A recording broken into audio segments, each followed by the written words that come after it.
Guys, good morning. That final vote on the big, beautiful bill is imminent. We expect that to start sometime within the next 45 minutes to an hour. Hakeem Jeffries, the Democratic leader, he is giving his final speech. We will then hear from House Speaker Mike Johnson, and then they will go to a final vote. We expect this to pass, but there was certainly some drama here last night. It appeared briefly that they did not have the votes to pass this bill.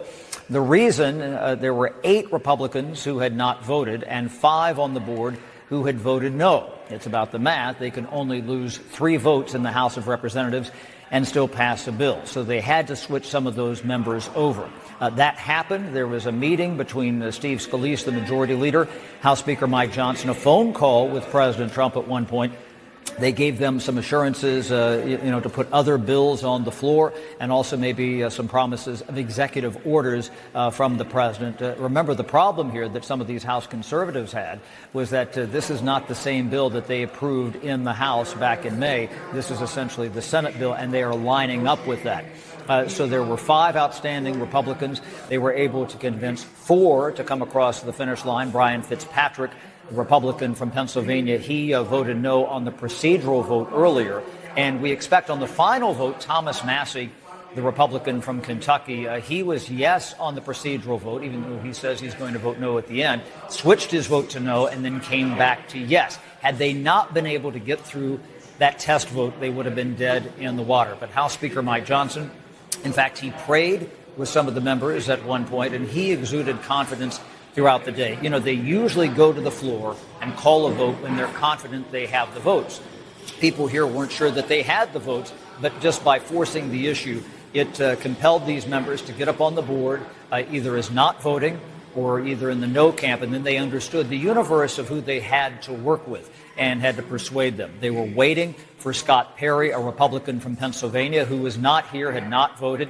He drove all the way back from Pennsylvania and voted about 3:30 in the morning, and that unlocked this process. What this means is that the touchstone of President Trump's legislative agenda will probably be done in about an hour or so here, and it will go to President Trump's desk before the July 4th deadline. That's something that he talked about extensively. They will, in fact, meet that mark.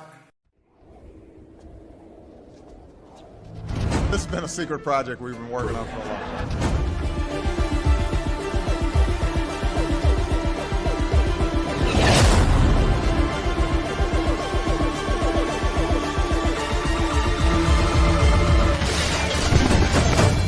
What are you doing back there? Say it like it is, right? They got caught spying on our election.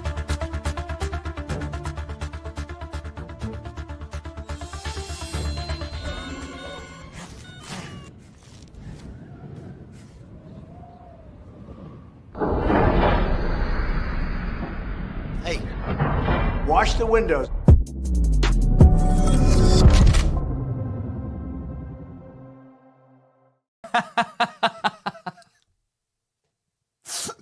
Hey, while you're out there, watch the windows.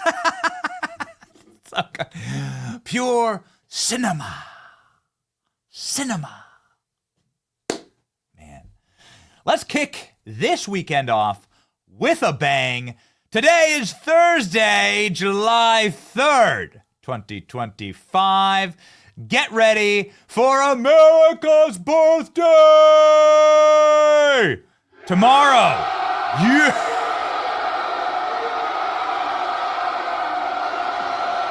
Man, Klein, we are killing it with these sound effects, man. We are killing it with these sound effects. I just love them during the show. Let us know in the chat. You love the sound effects? Do you love the sound effects during the show? We got General Flynn on the show to talk about the biggest news of the day, were it not for the big, beautiful bill that is currently moving its way through the House. ALX tells me we're on the last vote here. We may well be 1,000xing. 1,000x the amount of money that we give to ICE for deportations. Come on, baby. Come on. Big, beautiful bill. We'll have a number of members of Congress, I think 3 members of Congress on the show to talk about it. But before that, we're going to talk with General Flynn about this CIA bombshell report that was just released last night. man, they picked the wrong news cycles to do this. It's not going to get the kind of attention it deserves. It's going to get that attention on this program. Ladies and gentlemen, it proves that Barack Obama rigged the election against Donald Trump in 2016, and that the CIA knew about it and that they went along with it. Oh man, people are going to prison, baby. General Flynn, of course, a victim of that, and he will be on our show soon to talk about it. Hot damn. Job numbers soar. Red hot rocket ship Trump takes off. We're going to talk about it right off the top of the show. Again, Congressman Andy Ogles and Greg Steube will be on the program today. My name is Benny Johnson, and this is The Benny Show. Okay, got to fuel your soul, and that's what we're going to do today with an entire show dedicated to how incredible this country is and our righting of the ship. Wait till you see the employment numbers for citizens versus the employment numbers for non-citizens. Nature is healing. You can actually fix this place. It's remarkable. If you want to fix your nation, you have to have a safe nation. You have to have a clean nation, an orderly nation. Orderliness is close to godliness. You should also have a healthy nation. It's something that we don't talk about enough. We like to cover it on this program, but it's something that, I'm on my own personal health journey. And I came home yesterday. My wife, who's a nurse, it's great. Her name is Nurse Kate, but she's very picky. Man, whoa, boy howdy, she is very, very picky with the kids and what they eat. Sometimes the in-laws take the kids out to McDonald's, okay? And the response is, oh, it's just the same McDonald's. You ate McDonald's and you turned out fine. It's not the same McDonald's. It's not the same stuff. You know that McDonald's and like fast food places used to fry everything in beef tallow? That it used to be 100% organic and it was just salt? Now there's 79 different ingredients in just McDonald's fries alone. 79. It's like a chemical toxic waste sludge. It's not the same. So when I came home last night, and my wife, she has dinner made, and guess what was on the table? Masa chips. Masa chips were sitting there. It was tortilla night. It was fajita night in the Johnson household. It was masa chips, and it was some chicken. And it was salsa, and it was fresh greens. It was great. Such an awesome dinner. And I was like, well, potato chips not normal in our household. And my wife, who is very, very picky, explained. Masa chips are something entirely new. They're tasty, they're delicious, and they're totally organic. Just 3 ingredients, the way it used to be. No seed oils at all. Just corn, sea salt, and beef tallow. Oh, they were delicious. They were so good. I think I got a photo of it, but not in time for the show. But I promise you we'll talk about it next time. I got a photo of it. It was such an awesome dinner. We had it just last night. Masa chips are incredible. They don't only avoid the bad stuff, they taste incredible. They're crunchier, tastier, sturdier than other chips. They don't break in your guac, which I had last night. Snacking on Masa chips is like, nothing else that you've ever done, because for my entire lifetime, food has just gotten more toxic and more unhealthy. Anyway, I was energetic. We go out on a walk after dinner. No crash, no bloat, no gross sluggish feeling afterwards. So ladies and gentlemen, give Masa a try, okay? Go to masachips.com/Benny. Use the code Benny for 25% off your first order. Masachips.com/Benny. Use the code Benny for 25% off. Ladies and gentlemen, Masa chips were delicious. All right? Okay. Here we go. Locking and loading into the program. We have so much to talk about. I got to tell you, man, we are cooking this morning. I got to tell you, man, we are ready to rock. Look at these job numbers this morning. Here we go. This is the Klein. I want our viral tweet from this morning. The job numbers are nuking. President Trump is winning. All of the panicans. You wouldn't find it here. You didn't find it on this program. Not us, ladies and gentlemen. We weren't panicans. Oh, no. We actually went viral and were featured on Jon Stewart's show because we were saying, let Trump cook. We were saying, let Trump cook. It's better to experience some short-term economic pain to right the ship You've got to pull the cavity out of the mouth. You hit the gym. You want to get strong. You want to get big. You got to hit the gym, and it's going to hurt. And we were saying that it's better to do it than to just let the country decay and atomize into a third world hellscape. This is what actually loving your country looks like. And we said, let him cook. And yo, check this out from this morning. Trump's economic rocket ship takes off.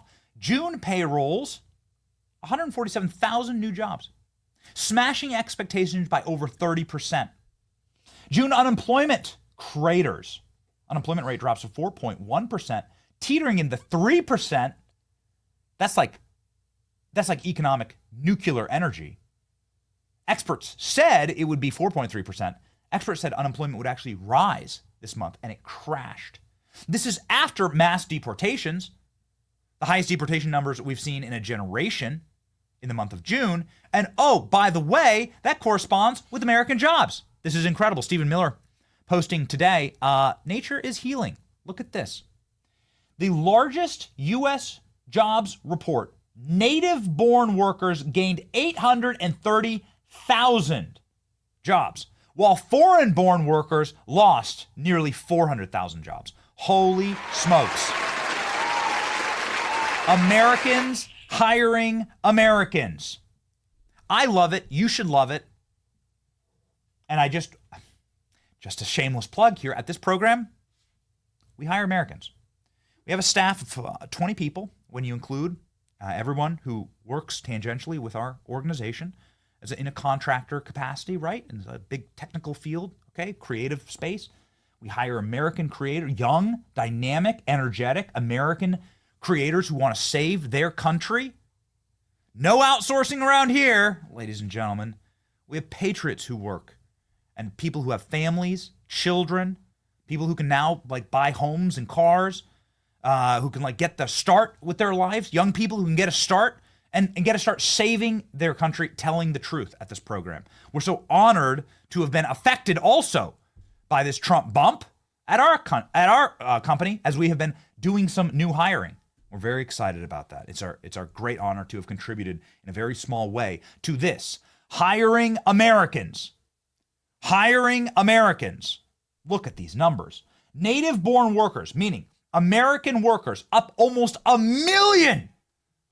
Up almost 1 million. The largest crash of foreign-born workers in recent memory. Nearly 400,000 jobs net negative for foreign-born workers. Nature is healing. Is that exactly what Stephen Miller? Can you put that Stephen Miller quote up one more time? Is it exactly what Stephen Miller said? Yeah, beautiful. The universe is healing. There we go. Oh, ladies and gentlemen. Even Bloomberg caught absolutely gasping on this. Bloomberg hates Trump. The Bloomberg chuds and nerds just absolutely left gasping this morning. Here we go. And this is good news, much better than expected. An upside surprise on headline payrolls, 147, the estimate 106. The unemployment rate was at 4.2. In our survey, economists were looking for that to climb up to 4.3. It comes in at 4.1. And if you want some high-frequency data, or at least some higher-frequency data, jobless claims, much lower than expected. Across the board here in the labour market, this is a pretty solid read. Hell yeah, look at this from Axios, a bunch of Trump haters over at Axios. Just absolutely having to shove it. U.S. economy adds 147,000 jobs in June. 47, look at that. Good number right there. 47 for 47. In June, defying slowdown expectations. Look at those numbers for the Trump era. The Trump era just getting kicked off. And in spite of all of the panicins, in spite of all of the sky is falling. You remember Jim Cramer? ALX, we got Jim Cramer clip. ALX loves absolutely dogging Jim Cramer. He just drags Jim Cramer every single day. You got that Jim Cramer clip? The economy's going to crash. Everything's over. It's all over. Oh, man. In spite of all of that, U.S. economy added 147,000 jobs, forgive me. In June, while the unemployment rate edged downward, Labor Department said. Hiring was stronger than anticipated, defying data showing a slowing job market. Economics forecast the labor market to add roughly 100,000 jobs This blew out the numbers. The Labor Department said the growth was a combined 16,000 higher than initially reported in April and May. Remember, the Biden administration was always revising it downward. They were always revising it down. So they'd come out with these big numbers and then they'd say, actually, we're in a recession, right? But they'd sweep it all under the rug.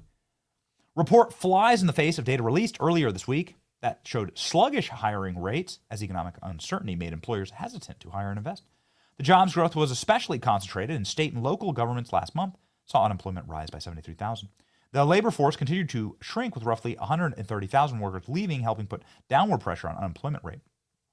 The high anticipated jobs report released one day earlier than usual because of the July 4th holiday comes as Federal Reserve hunts for evidence of a labor market weakness while tariff effects roll throughout the economy. Jerome Powell, facing immense pressure from President Trump to cut interest rates, has said the economy looks strong enough to approach the next rate decision with caution.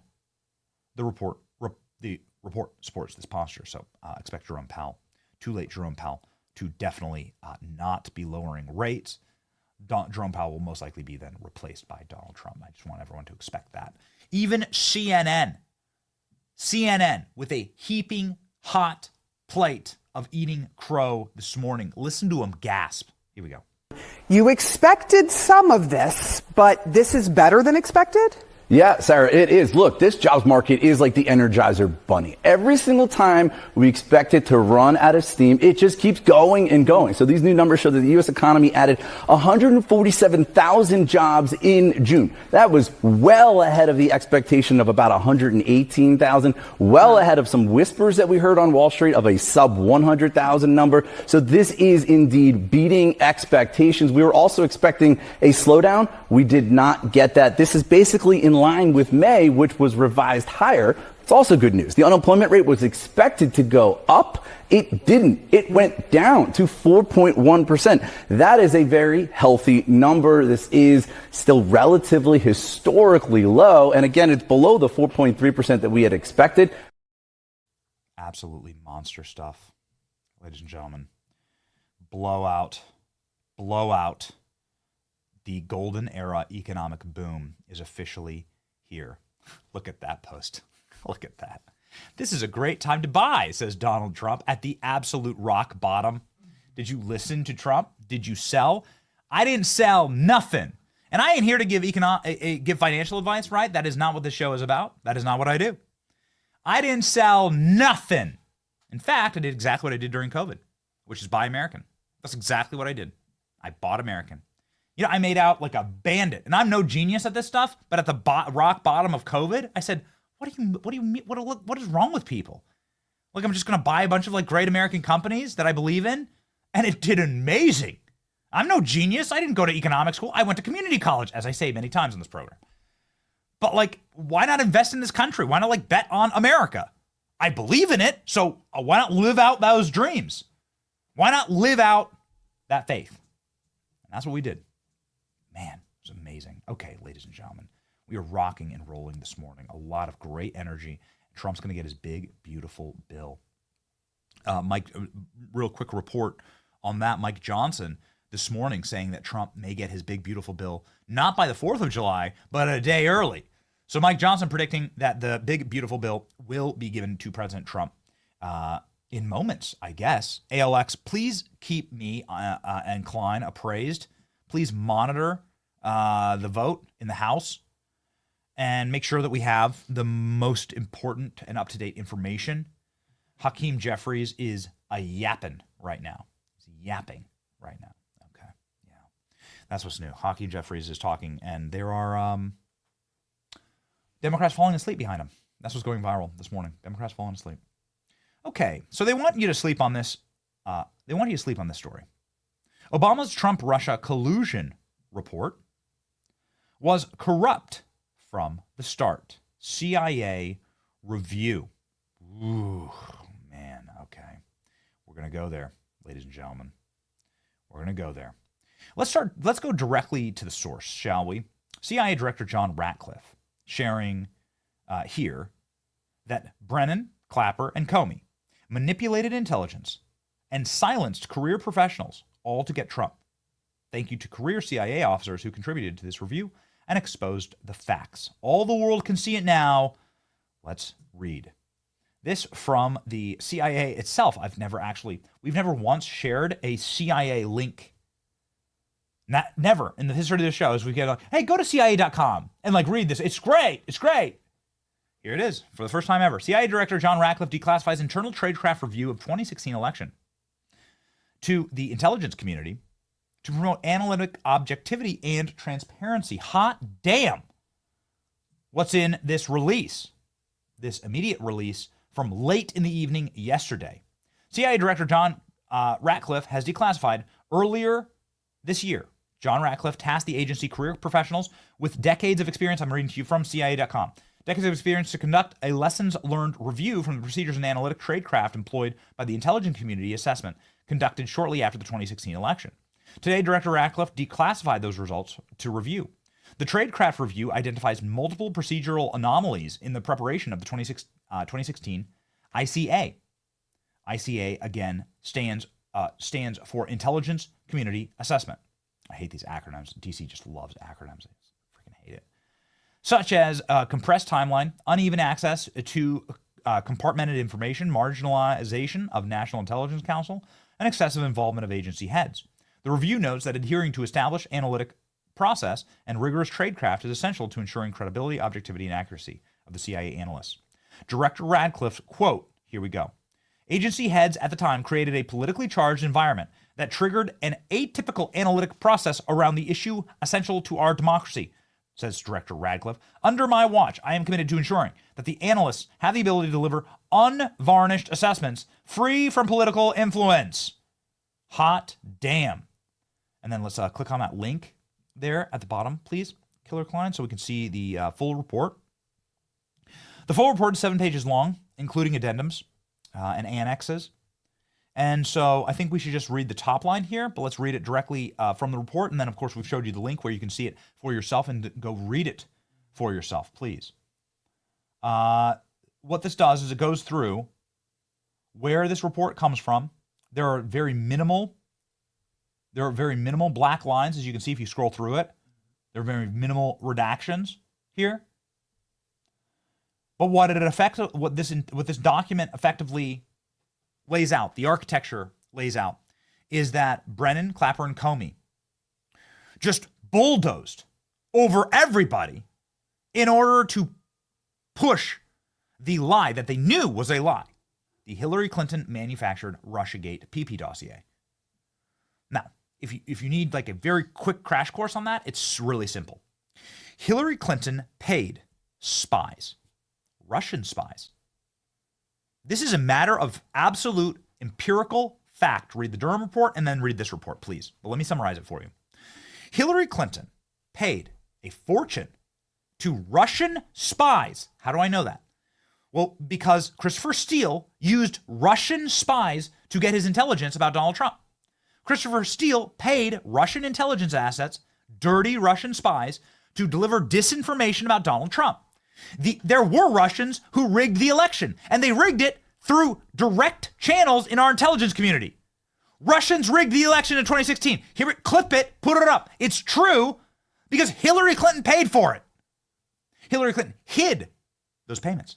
Hillary Clinton was found guilty of hiding those payments, had to pay a massive fine and get a smackdown right in the pee-pee from the Federal Elections Commission. Anyway, the point is that that's how the op worked. That's where the dossier came from. The dossier was so absurdist and stupid that most reporters didn't like run with it at all. It had been shopped around to like everyone.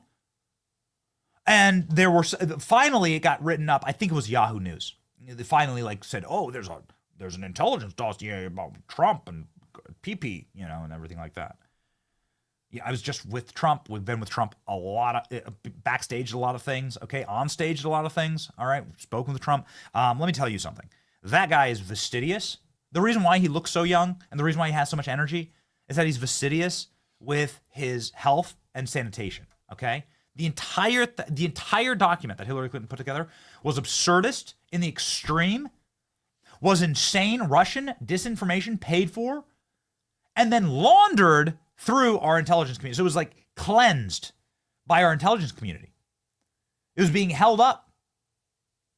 And what this report does is show that Brennan and Clapper and Comey took that filthy document and laundered it in order to give it the patina of credibility.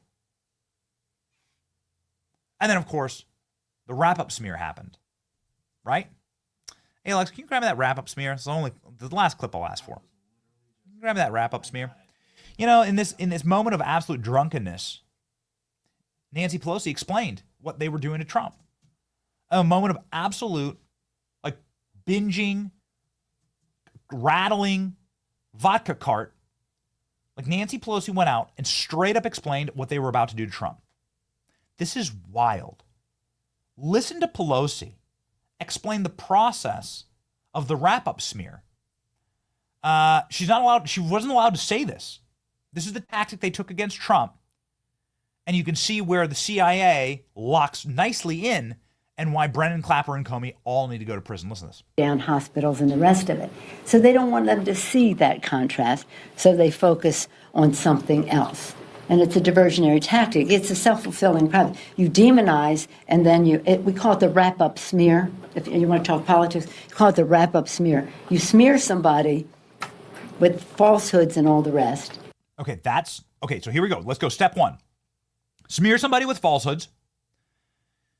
This is the PP dossier from Russia that Hillary Clinton paid for. So she paid for this through an organization called Fusion GPS, Glenn Simpson, and so on.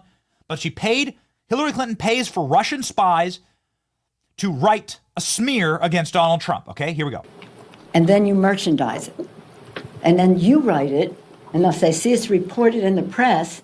Okay, you merchandise it. Hillary Clinton merchandised it by taking it into the FBI, the DOJ, the CIA. She brought her little filthy report that was written by Russian spies. Yes, Russians did rig the 2016 election. Yes, clip it, put it up. Yes, they did. They did it, and Hillary Clinton paid them to do it. They did it through Hillary Clinton. This is Russians rigging the 2016 election against Trump, not for Trump, you dumb bastards. Stupid are people. Not you, obviously. But this is the merchant. So the merchandising it is taking it into the intel community. You take it in, and then the intel community brings it to Obama, right? And they use it as a predicate to investigate Trump, to launch a massive investigation. Mark my words, what this was supposed to be is after Hillary Clinton's landslide victory, this was supposed to be leverage in order to put Trump in prison. Trust me. The sin of running against, what they would have done is they would have taken this, we would have never learned the real truth about this, and they would have taken it and they would have used it as a predicate the first time to put Trump in jail, all right? This is what they were planning on doing. Okay, here we go. We continue. That this, and this, so they have that validation that the press reported the smear. How often did we hear Trump, Russia, possible collusion, Trump, Russia, possible collusion, Trump, Russia? I know there's a supercut of it. I know there is. Trump, Russia, possible collusion, Trump, Russia. So media is a integral part of this mechanism. So you get the story manufactured, then washed through the intel community, and then you give it to the media, and the media just repeat it over and over and over again until you get, what? A special counsel. Until you can get a predicate to go after General Flynn, who's joining our show in seconds. You talk to anybody, but the guy I'm thinking about is Stephen Miller. Stephen Miller's told me this directly, that this hung like a black cloud over the first Trump administration. You were able to get guys like Jeff Sessions, okay, who was the needle dick attorney general, to remember he he used Russian dressing one time on a salad. And so he had to, he watched Hunt for Red October, starring Sean Connery. And that means you have to push yourself away from this investigation entirely. You shook hands with a Russian guy once. So they merchandised it. Oh, there it is. Is that the clip? Yeah, can we just pop it up as a play beside? Here we go. Here's the merchandising. Here's the merchandising and the laundering part of it. Here we go. Putin, Russian collusion. Trump, Russian sort of collusion. Trump, Russian, possible collusion. Trump, Russian, metal collusion. Trump, Russia, possible collusion. Trump, Russian, potentially collusion. Trump, Russia, possible collusion. Trump, Russian, possible collusion. Trump, Russian, collusion. Trump, Russian collusion. Trump, Russia, possible collusion. Russia hacked our election. Here comes a big change. Because all of a sudden, Trump, Russian, possible collusion, Russian collusion. Trump, Russian, possible collusion. Trump, Russian, possible collusion. Trump, Russians, collusion. Collusion with the Russians. Trump, Russia, possible collusion. Trump, Russia, possible collusion. Prove collusion. Prove collusion. Was there collusion? Absolutely. You get it, right? Yeah, you get it. Okay. Yeah. All right. General Flynn was in that supercut. And now the sword cuts back. You live by the sword, you die by the sword. Real quick takeaway here from the New York Post, and then we're jumping over to General Flynn. Obama's Trump-Russia collusion report was corrupt from the start. CIA review up in flames. Let's just read the top line from the New York Post, and then we'll go to the man himself. In a bombshell new CIA review of the Obama administration spy agency's assessment of Russia interfered with the 2016 presidential election, Donald Trump was deliberately corrupted by Brennan, Clapper, and Comey, who were excessively involved in drafting and rushing its completion in a chaotic and atypical, marked unconventional process that raised questions about political motives. Oh, wow. Further, Brennan's decision to include the discredited Steele dossier, that's what we're talking about here. Remember the wrap-up smear. Remember the wrap-up smear. Write the smear, merchandise it through the intel community, and then give it to the press. Trump, Russia, possible collusion. Trump, Russia, possible. That's how it works. And then every Democrat can just point and say, "Oh, Trump's absolutely colluding with Russia." It's insane what they did. It's insane. Man, you got that ALX, one final one. So you have Tucker with Swalwell? When Swalwell's like, that old clip of Swalwell being like, I'm telling you that the president is a Russian agent. I want to show you like the final result, the end result of this. That famous Swalwell one. That famous where Swalwell goes, I'm telling you that Trump is a Russian agent, right? When he like says it on TV, he like rips the full bark off. That's what they were able to do. That's what this entire process was. The Tradecraft review of the 2016 Intelligence Community Assessment, Russia election interference, was conducted by career professionals, CIA Directorate of Analysis, commissioned by John Ratcliffe. Man, dude. And this came as such a stunner to our friend Tucker, and I know General Flynn's friend Tucker. When this was being manipulated, when this was actually happening, it was just jaw-dropping to all of us. Remember, Trump was president at the time, and this was what was happening on TV, on Fox News of all places. Go. At what point do you draw a line and say, that's not a U.S. president, that's just the prime minister of Russia defending the president of Russia? At what point do you say that? So you think that the president is more loyal to Russia than the United States? I mean, I guess I would just remind you that, you're a member of Congress. You're not supposed to talk like a child or make reckless accusations or say things you don't understand or encourage people to commit violence. No, I'm just shocked that you're talking like this. I mean, you don't like the president because you think he's irresponsible. Do you want it to be led by somebody who is siding with the Russians over the United States? Settle down, son. I'm older than you are. Don't call into question my love of the country, please. Settle down, son. I can't wait to be Tucker's age. Tucker's probably about 50 here. And then I can like tell younger members of Congress, settle down, son. I'm older than you. I can't wait for that. Old man Benny is going to be really something else. Should I grow a big, long gray beard? We'll see. Okay, yeah, we'll see. All right. Ladies and gentlemen, this report questioned the exclusion of key intelligence agencies and said media leaks influenced the analysts to conform to false narratives of Trump-Russia collusion. Trump-Russia collusion. The rush timeline to publish both classified and unclassified versions of the presidential transition raised questions about the potential political motive behind the White House tasking and timeline. The review found that Brennan directed the compilation of the intelligence community assessment, and that his, Comey's, and Clapper's direct engagement in this analysis, development was highly unusual in both scope and intensity and risked stifling analytic debate. Whew, man. Okay. Baby, let's bring him on. The great General Flynn, ladies and gentlemen, joining the program now to talk about this, the most important story in the country. Let's rock.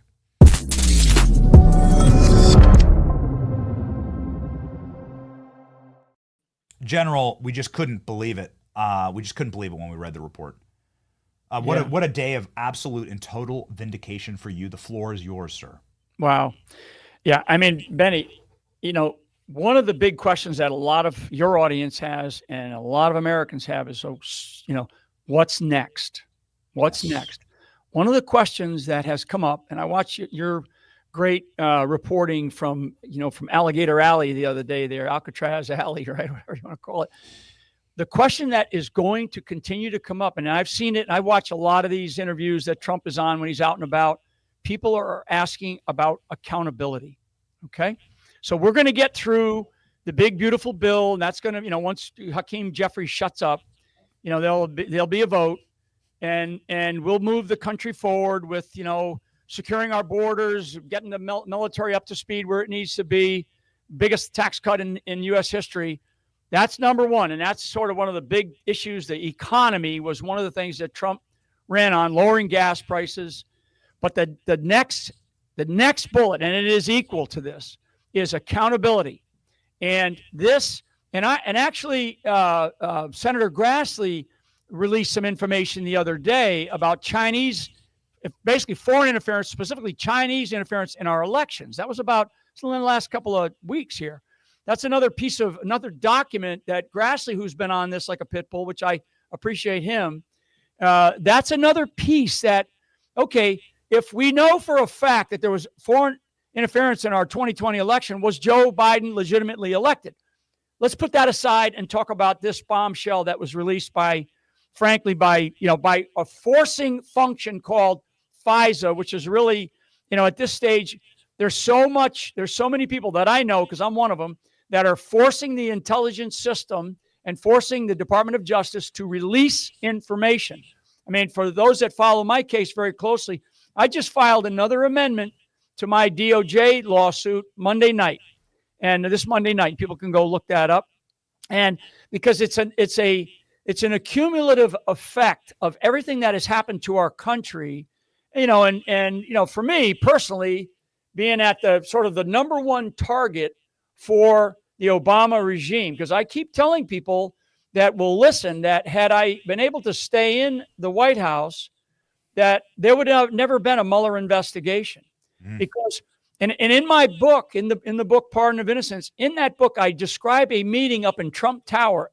Nobody's ever reported on this, okay? And I talk about it in the book, and that's why I waited so long to come out with this book, because I knew once Trump won. I mean, I've been writing this thing since really last fall, but I really wanted to see what was going to happen with the election, because I'm not sure I would have come out with the book or not. I don't know, but I know once he won, because I made some additions into the book, because I wanted people to understand things that happened that nobody else was aware of. So, for example, in Trump Tower, after the election, prior to Trump taking over, there was a meeting with Jim Clapper, John Brennan, Jim Comey, Mike from the National Security Agency. NSA, yep. From the NSA, we had Mike Pompeo was in there, myself, Reince Priebus, Vice President Pence, Mike Rogers, and then a couple of other assorted staff members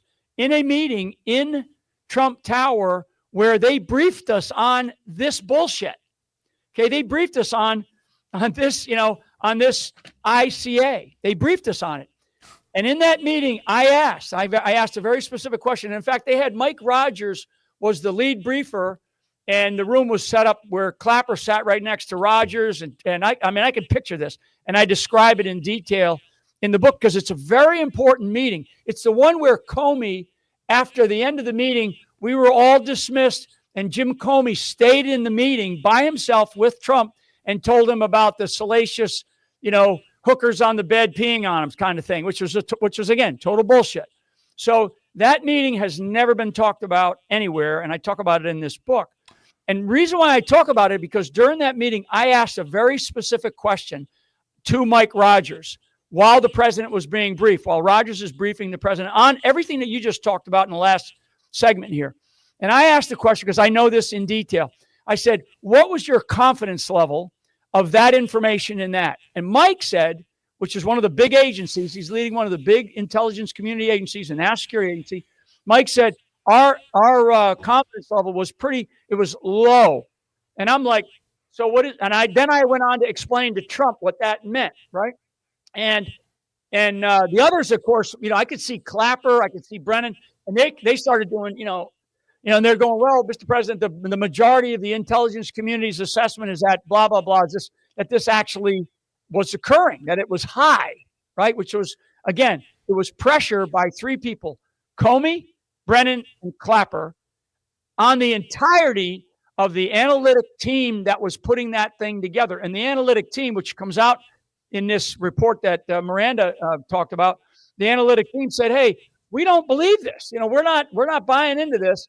So the pressure by three of the key leaders in the U.S. intelligence community and one of the leaders, of course, Comey in the law enforcement community, pressured them. Nope, doesn't make any difference what you believe. We're putting this in and we're going to run with it.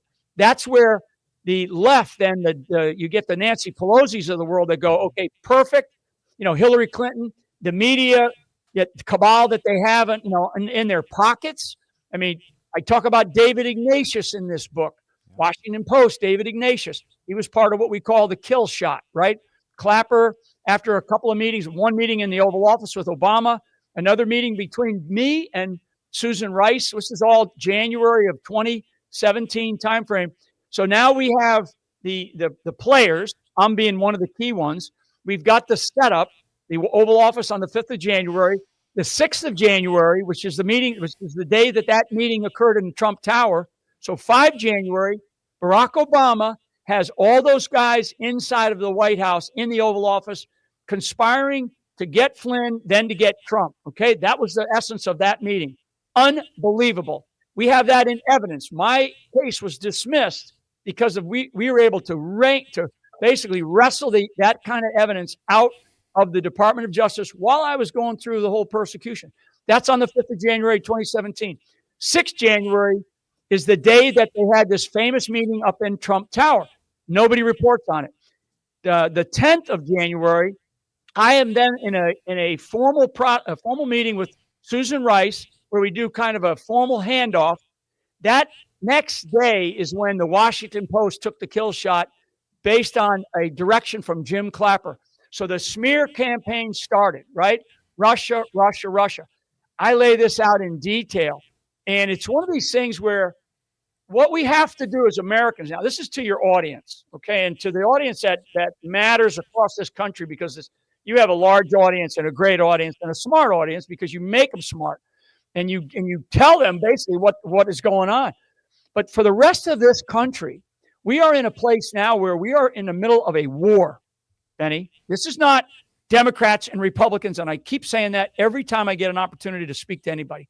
This is not about two political parties fighting each other. This is a war. This is a Marxist revolution inside of the United States of America that basically began with the likes of Barack Obama. And the plan was, and this will come out, this will eventually come out. The plan was 8 years of Barack Obama, 8 years of Hillary Clinton, and Benny Johnson. You wouldn't exist. I wouldn't exist. We wouldn't have the alternative media and the power of the alternative media. We wouldn't have the likes of guys like General Mike Flynn out there, beating the drum that's saying, hey, we're in the middle of a knife fight here, and our country is being taken over by Marxists. The national security, the greatest national security threat that we face right now is internal. It's not China. We can kick anybody's ass if this president, particularly this president, the president of the United States, says to the American people, hey, we have a threat from overseas. This is what we're going to do. Look at what our great military just demonstrated going over to, Iran and doing an unbelievable strike against nuclear targets, which we can talk about if you want. But the greatest threat that we face is right here at home, is the infiltration by foreign adversaries and aligning themselves with people who have bought into this anti-Americanism. And one of them, he's probably still talking on the House floor, and that's Hakeem Jeffries. More than likely, he's still probably talking, the slowest talker in Congress.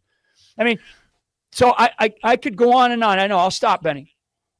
We have an article about exactly what you're talking about here. The headline from Law and Crime. Michael Flynn was targeted by the FBI over posing a direct threat to the anti-Trump plot. You were targeted. I want to nail down this meeting. So was it in this meeting that you believe they decided that they were going to come after you? Was it in this meeting in Trump Tower that they said, no, this guy's sniffing us out. He's got our number and we gotta off him? The 5th of January, 2017 was in the Oval Office. That was the meeting to conspire to get Flynn, to get Trump. We know that for a fact. And there's so much evidence that has come out on that. And I won't get into all that. A lot of it's been filed in cases that I have filed. So that's number one. That was the 5th of January. During that meeting is when they conspired, led by Obama. He's sitting at the Resolute desk, and he's got the whole national security team around him, led by him, where they conspired to basically move this thing to the next level. The next day, 6th January, that same group of people, roughly the same group, this time they added Mike Rogers. Mike Rogers wasn't in the very famous meeting in the 5th of January. Mike Rogers is a military general or military admiral, National Security Agency director. The next day, they bring up the whole team up to Trump Tower. I set that meeting up. So I'm the incoming, already designated as a national security advisor. I'm the one that set that meeting up. It was a classified briefing. We set up a portion of Trump Tower as a skiff, did the whole thing. And that next day, now this is the day after the White House, so 6 January 2017, that same body of people plus Mike Rogers, and they had Mike Rogers as the face to do the presentation because he's a military guy and Trump loves military guys, right? So Mike Rogers is doing this briefing, which was choreographed with these guys prior to coming in there. And I asked a very specific question, and I'll state it again. I asked Mike Rogers, what is your confidence? What is your agency's confidence level in that information? Because I had already read the document, and I'm like, this is bullshit. This is like it's a piece of crap intel assessment, right? And here Clapper is saying the entire intelligence community, all 17 agencies, put their stamp of approval on this. Well, that was not the case. On the dossier? On the dossier. So on the on the Russian dossier, the Russian disinfo dossier? Mike said that his agency's confidence level was basically low. And then I described to Trump, this is what that means. And then I kind of turned to the rest of them and I said, so what are we talking about here? So I left that meeting. And I was not worried one bit because I did not know about the 5 January, the day before meeting. We did not know about that meeting until I pulled it out of their rear ends during my case where we started to fight back. We finally pulled out what happened during that meeting the day before. So wouldn't that be important evidence, General? Oh my God, it's unbelievable. Wouldn't you have wanted? I mean, listen, couldn't they have just come in and said, by the way, we were talking with the outgoing president. You're thinking, and you're not a conventional thinker. And I don't mean to cut you off. You're not a conventional thinker at all. You're a guy who's really looking at these things critically. But this is the normal conventional thinking is that wouldn't they just do the right thing? These are not people that are going to do the right thing because these are anti-American, communists. Okay, and I'll just put it very bluntly. These are people who believe in a socialist America that doesn't have a constitution or the rule of law as we know it today. This is the direction that they want to take this country. When Donald J. Trump came down the very famous escalator and went and said, I'm going to run for president now because I see the country going to shit. And there's so many things that are wrong with what's happened in this country. And thank God he did, because nobody else could have beat Hillary Clinton. So Donald Trump wins. When he won, I'm telling you, it was like Katie barred the door to these people in the Obama regime. And what they did was they made very conscious decisions. When Trump appointed me as national security advisor, all hell broke loose. I know this because I have a lot. I mean, I still have great people who I know that are working inside of the government. that are working. I mean, I spent 30, almost 34 years in the intelligence community. I ran one of the largest intel agencies in the world. I spent 5 years of my life in combat operations around the world, Benny. I didn't just, I don't forget the relationships and the people that I know and I love.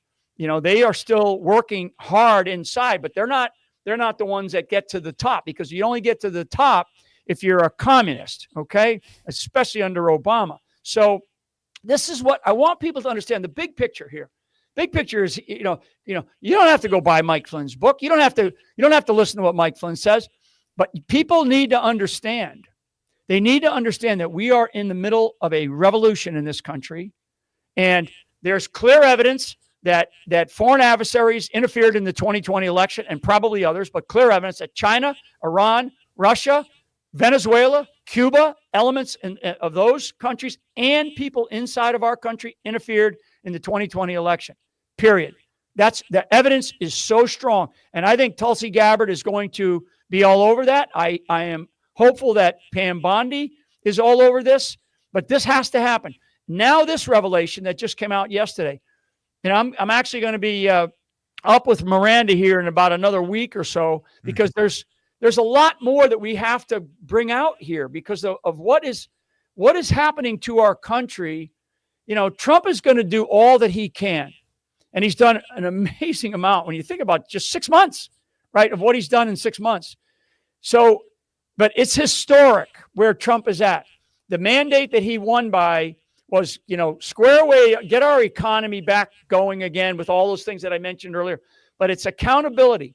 He has got to crush the deep state. And I mean, crush it to where it cannot return, just like he just crushed the nuclear program of Iran. He's got to crush the deep state so it can't return for decades. He's got to do it.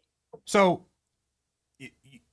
in your capacity as a military man, what should happen to these key players, Comer, Clapper, and Brennan? Because now, according not to your book, not to me, not to blogs, right, or to tweets, but according to the director of the CIA and a phalanx of analysts who've been tasked and worked on this for months, and also the John Durham report, if you want to use that as an appendix to this, according to all of the available evidence, they lied to Trump's face. They actively usurped presidential power. They committed treason, General. Am I wrong? Yeah. So in March of 2020, I'm sorry, let me get the date right. March of 2017, this is very important. I talk about this. March of 2017 I'm out of the White House. So Trump let me go because, it was whatever. I mean, I describe that in detail too. I mean, Mike Pence, I go after Mike Pence in the book quite a bit, actually, because Mike Pence, to me, is, talk about a traitorous or disloyalty, at least disloyalty. But in March of 2017, there was a briefing to I think it's the gang, what they call the Gang of Eight. And in that briefing, this is from Devin Nunes. I talk a little bit about this. So remember when Devin Nunes went over to the White House and talked to President Trump, and then he came out of the White House and he was like berated by the media, and Paul Ryan, Speaker of the House at the time, then suspended Devin Nunes from being the chair of the intel community for like 8 months. It was like a long time. People tend to forget that. So Paul Ryan, Speaker of the House, Republican, suspends Republican Devin Nunes, as the chair of the intel committee in the House, because he went over to the White House in March and told the president, hey, we just got briefed. The Gang of Eight just got briefed. It's all bullshit.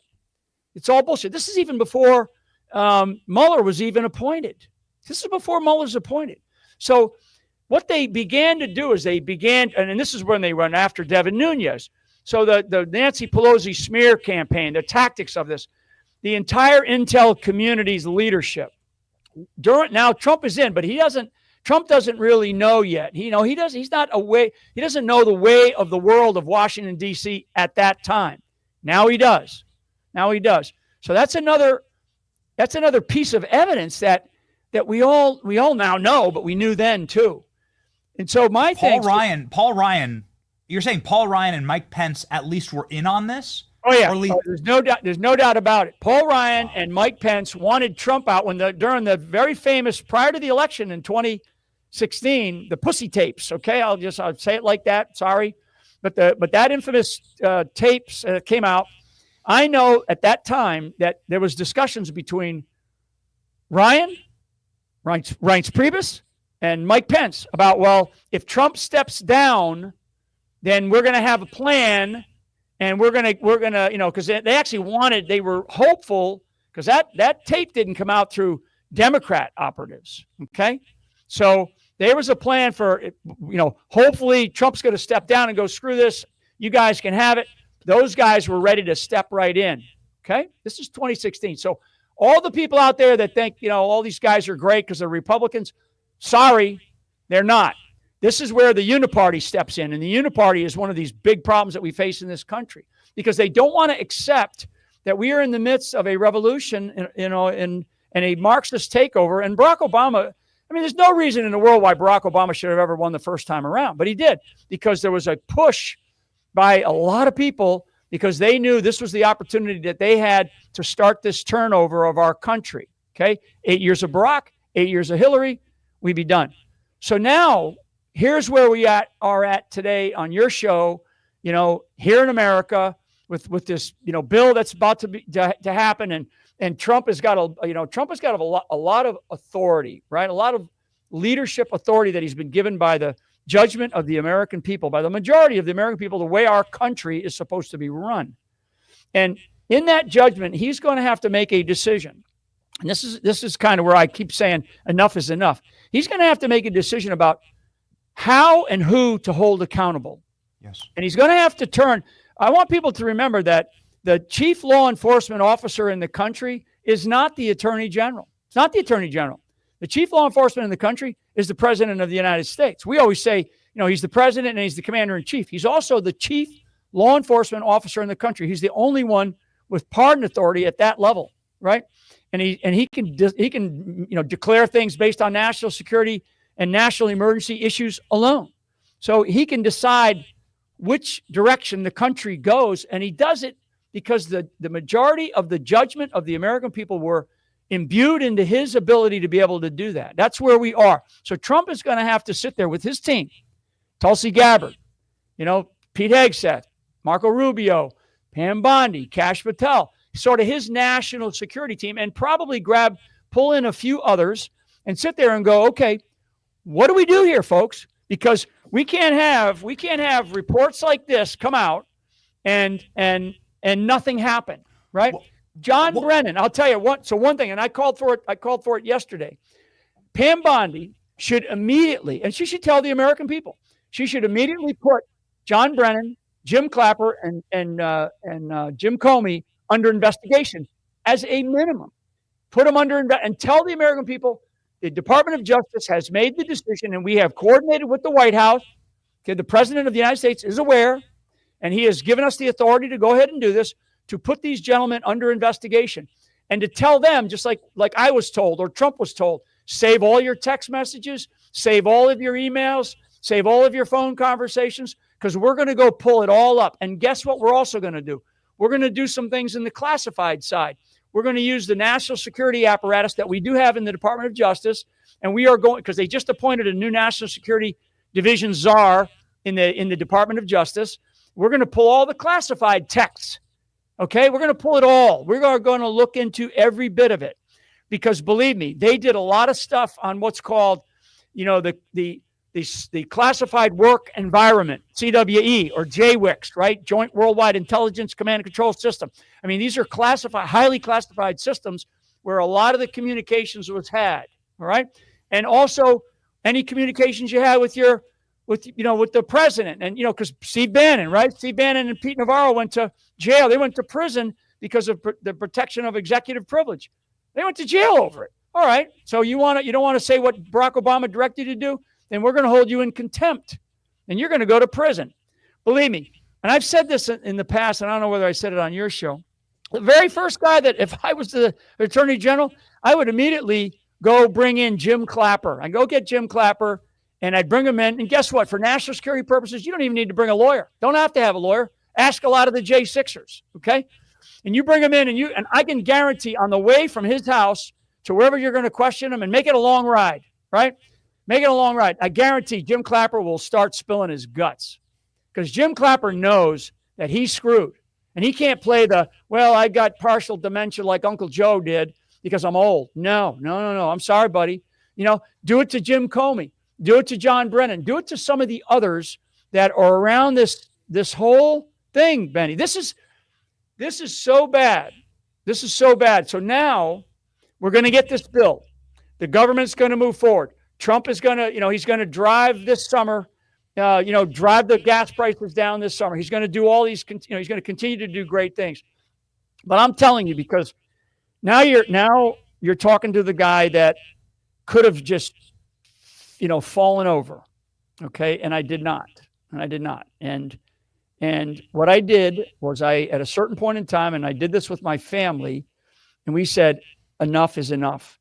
We are going to fight back, because I saw the writing on the wall of how bad they were going to treat me, how bad they treated members of my family, and how bad the rest of my larger family. I have a large family of people. My whole family was being abused.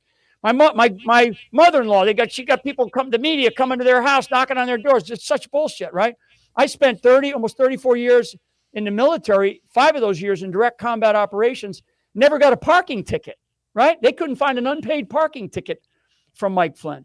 So I started to fight back. Well, so that was back in 2018, right? 7 years ago. And then into 2019. Then my case gets dismissed, right? So I'm telling you right now, and I can tell your audience, and I'll tell the president of the United States, because he knows this. I speak to him enough about things, and I'm just telling you that I'm not about to give up. I am not going to give up. And this is one of those areas where our country is at risk. And I did not serve our country the way I served our country to just roll over. I am not rolling over. General, what happened to you was supposed to be a warning shot to anybody with your level of credentials, to warning them against working for President Trump. They were trying to make an example of you. Yep. And they damn near succeeded. They wanted to put you in prison. They wanted to put your children in prison. They wanted to destroy your life. They wanted to prove that they could end you. You are still standing. So what would be your advice to the president as to how to end them? Meaning, how do you prevent another rat's nest of communists from rising up within the intel ranks and attempting to usurp the will of the American people and to commit treasonous acts against our duly elected executive? What would be your recommendation? What would you like to see as the end result? So you just said investigate them. Okay, fine, good. What would you like to see as the end result of that investigation? Yeah, I think that a complete overhaul of the United States intelligence community, number one, because the deep state is a large apparatus. The CIA has always been running our country more than people want to believe.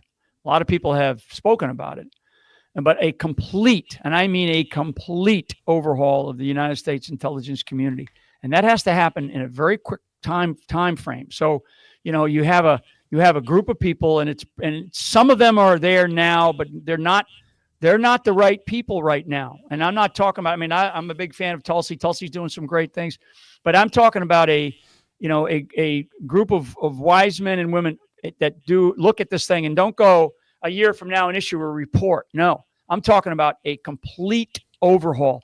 You know that the intel community has as large a budget as the Defense Department?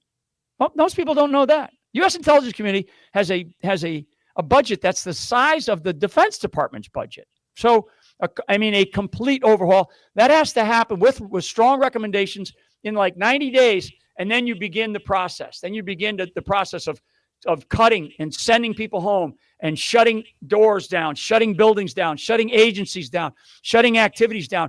Large consolidation, and that's not going to affect our national security. Believe me. There are so many capabilities that we have in this country that are doing very effective work at the state and local level for our own homeland and the protection of our own homeland, and some of the things that are happening over in the Defense Department. So that's one. The other component of this is to look at what are the authorities that the president of the United States has. Like the president has what's called Title 50 authorities, right? So the president needs to get a full presentation on all of his national security and national emergency authorities. He needs to get that right now. And I mean, like guys like Stephen Miller could, he's got such a big brain. He could put all this kind of stuff together, but the president needs to get that now to say, okay, what are my authorities? What are the authorities that I have as the president of the United States to make decisions, to do stuff? Like Trump used to say during the first administration, I could do more. When the Mueller investigation was going on, I could shut it down, but he never did, because I don't think he really truly understood then, because he wasn't savvy to the ways of Washington, D.C. as the 45th president. Now, after going through the fake Biden administration and Trump historically won again, this man is ready to go to war. And I think that's what he needs to do. And he's going to have to understand what those authorities are, Benny. And then once he does, then he'll realize, okay, so I can do X, Y, and Z. Which of those do I do? And believe me, when he does them, it will unleash the ideals of what America is supposed to be about. And that's our rule of law. But these three men, Brennan, Clapper, and Comey, these three men are the archetypes. They're the figureheads of this revolution against the American people. What should happen to them? Right. So they should immediately be put under investigation immediately. And actually, there can be decisions by the president and with the authorities that he has to bring them in now, like to bring them in under question and question them. And frankly, there's a lot of authorities that he has to be able to do that for solely national security purposes. Now, let me make a statement here too about those three, Benny. Those three are soldiers. Okay. They're not commanders. Okay. Those three are soldiers. They were doing the bidding of those that are leading this effort to overthrow this country. Okay. Barack Obama is one of the subordinate leaders of that cabal.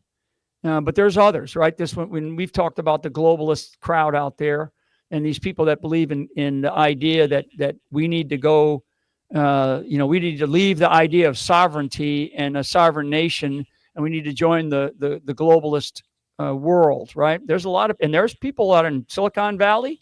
There's people in Europe that believe this, and there's people right here in the United States, right in our own Congress. So those are the leaders.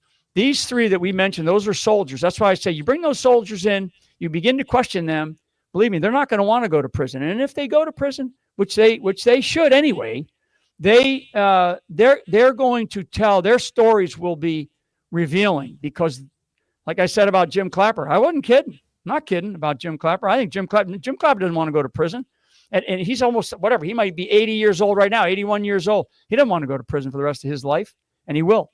He will. If he's questioned under oath, without all of the bells and whistles, I'm not talking about by Jim Jordan and the House, the House the Judicial Committee there, Judicial Affairs Committee. I mean, these guys do nothing. They do nothing. The judiciary. You have a high confidence level that Clapper, Comey, and Brennan will all go to prison if this investigation is I do. brought. I absolutely do, because what they'll learn is they're going to learn that there was a conspiracy to undermine. It's clear. There's a conspiracy to undermine the presidency of the United States of America and, of course, President Donald J. Trump. And to do that, they had to take a whole series of actions. And frankly, Hillary Clinton's part of this. Now, people are going to go, statute of limitations. Hey, let's take a hard look at what is best for this country. Because I'm not going to sit here and pretend like I'm a lawyer. I ought to be one. But I'm just telling you that these three, and there are others, these three are at the heart of this conspiracy. There's no statute of limitations for treason, right? Do you believe that this could end in a military tribunal? I mean, this is the highest possible national security clearance. Trump said something the other day, and I'll pick on this for a little bit. Okay, this is about, because people are asking him, and I don't know who asked him the question about accountability of Mayorkas when he was down at Alcatraz there, right? Mm-hmm. Alligator Alcatraz. Somebody asked him about Mayorkas. Should Mayorkas be, indicted, I think, or something like that. And Trump said that Trump said that, well, it wasn't he pardoned, these 8,000 pardons. They pardoned the J6 unselect committee because they destroyed all the evidence. And Trump asked somebody off to the side about, well, let's look into that. Let's look into that, And then Trump said something that's very, it's not troubling, but I want him to understand it, because he said that, well, maybe he was just following somebody's orders. Okay.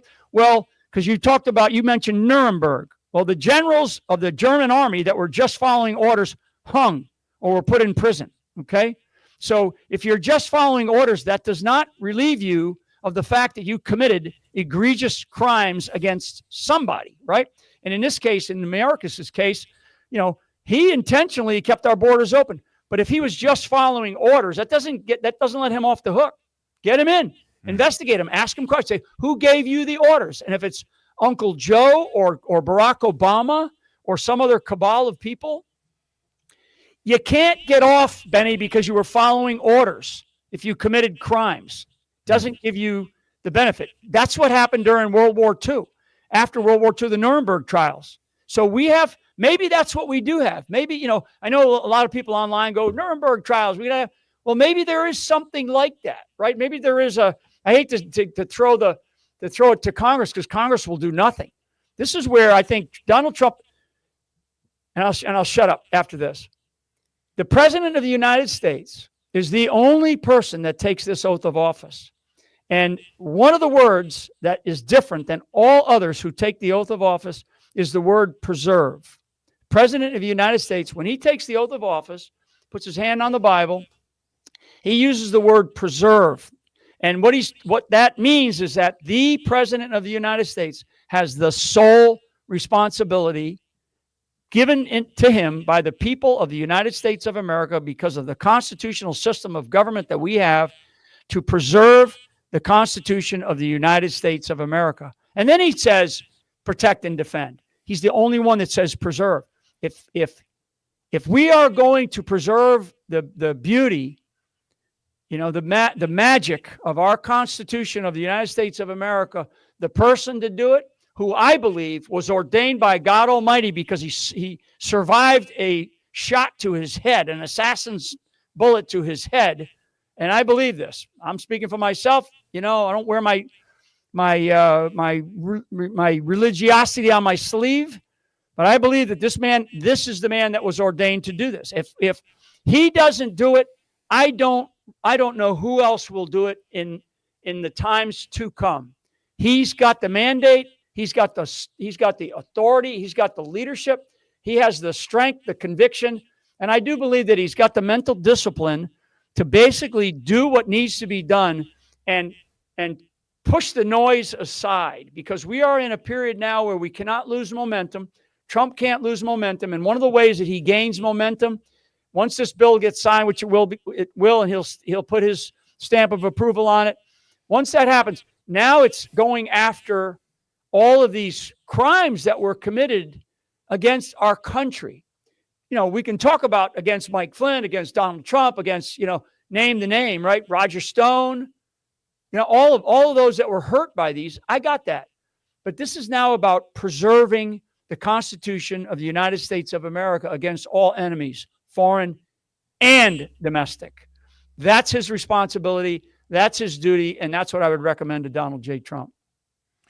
We'll clip it and we'll put it out there and we'll tag the president and we'll say, Mr. President, the best advice from one of the best men currently standing today in this nation, the great General Michael Flynn. Here's where you can find Pardon of Innocence, the General's book. I have about 1,000 follow-up questions for you, General, but it'll have to wait till next time. I know that you've got to go. You should also follow the good General here on X. Over 2 million patriots already do. General Mike Flynn. Thank you so very much. Godspeed. God bless you, Benny. Thank you so much. Godspeed, General.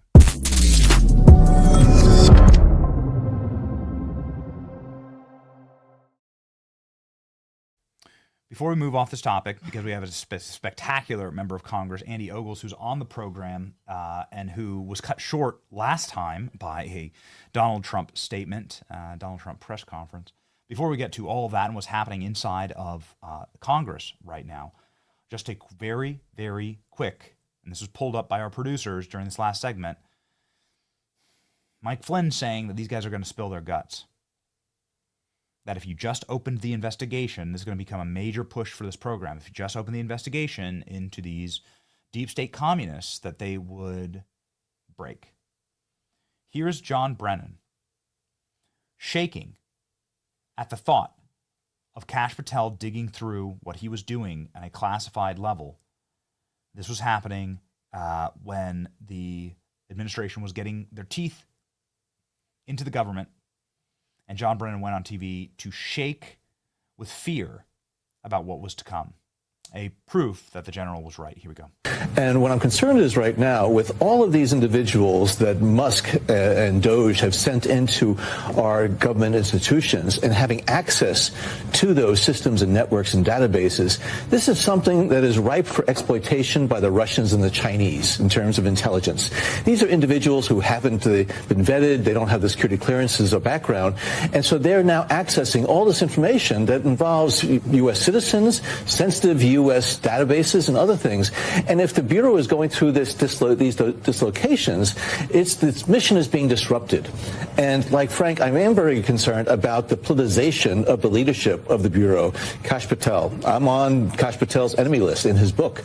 And so between Kash Patel, Pam Bondi, and others, is the Bureau, is the Department of Justice going to uphold its tradition of making sure that they carry out their responsibilities with integrity and in an apolitical fashion? And I think there are serious questions, including among the people within DOJ and FBI right now, about whether or not their leadership is going to bring them down this very dark place where it's unprecedented in American history. It's just it's just the bloody cheek on these people. It's unbelievable. This scumbag was in charge of the CIA. Such a creepy lunatic.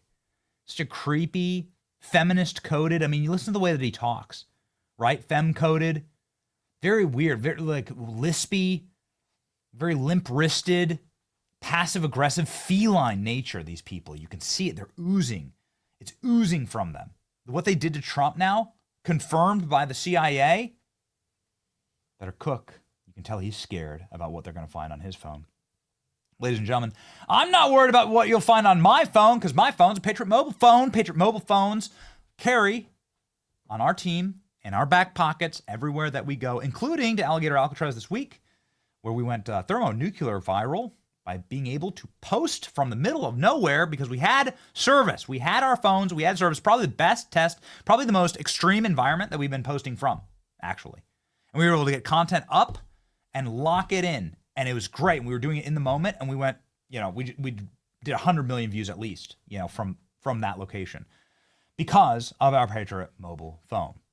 There's a lot of other phone companies that are popping up, but here's the truth. There's only one that boldly stands in the gap for every single American and believes that freedoms are worth fighting for, and that's Patriot Mobile. They've been a longtime sponsor of our show. We trust them, we know them, and we love them. Not only is Patriot Mobile leading the way in the red economy, but Patriot Mobile also outgains the competition when it comes to technology. Patriot Mobile is one of the only carriers with access to all three major networks, and we used it this week. Unlimited data plans, mobile hotspots, and international roaming, internet backup, and so much more. Switching is easy. Activate today in minutes. Make the switch. Go to patriotmobile.com/Benny or call 972-PATRIOT. Use the promo code Benny for a free month of service. patriotmobile.com/Benny. Call 972-PATRIOT. Ladies and gentlemen, speaking of calling a patriot, let's call Andy Ogles on to the program. He's a great congressman from the state of Tennessee. He made a ton of news this week. Let's lock and load.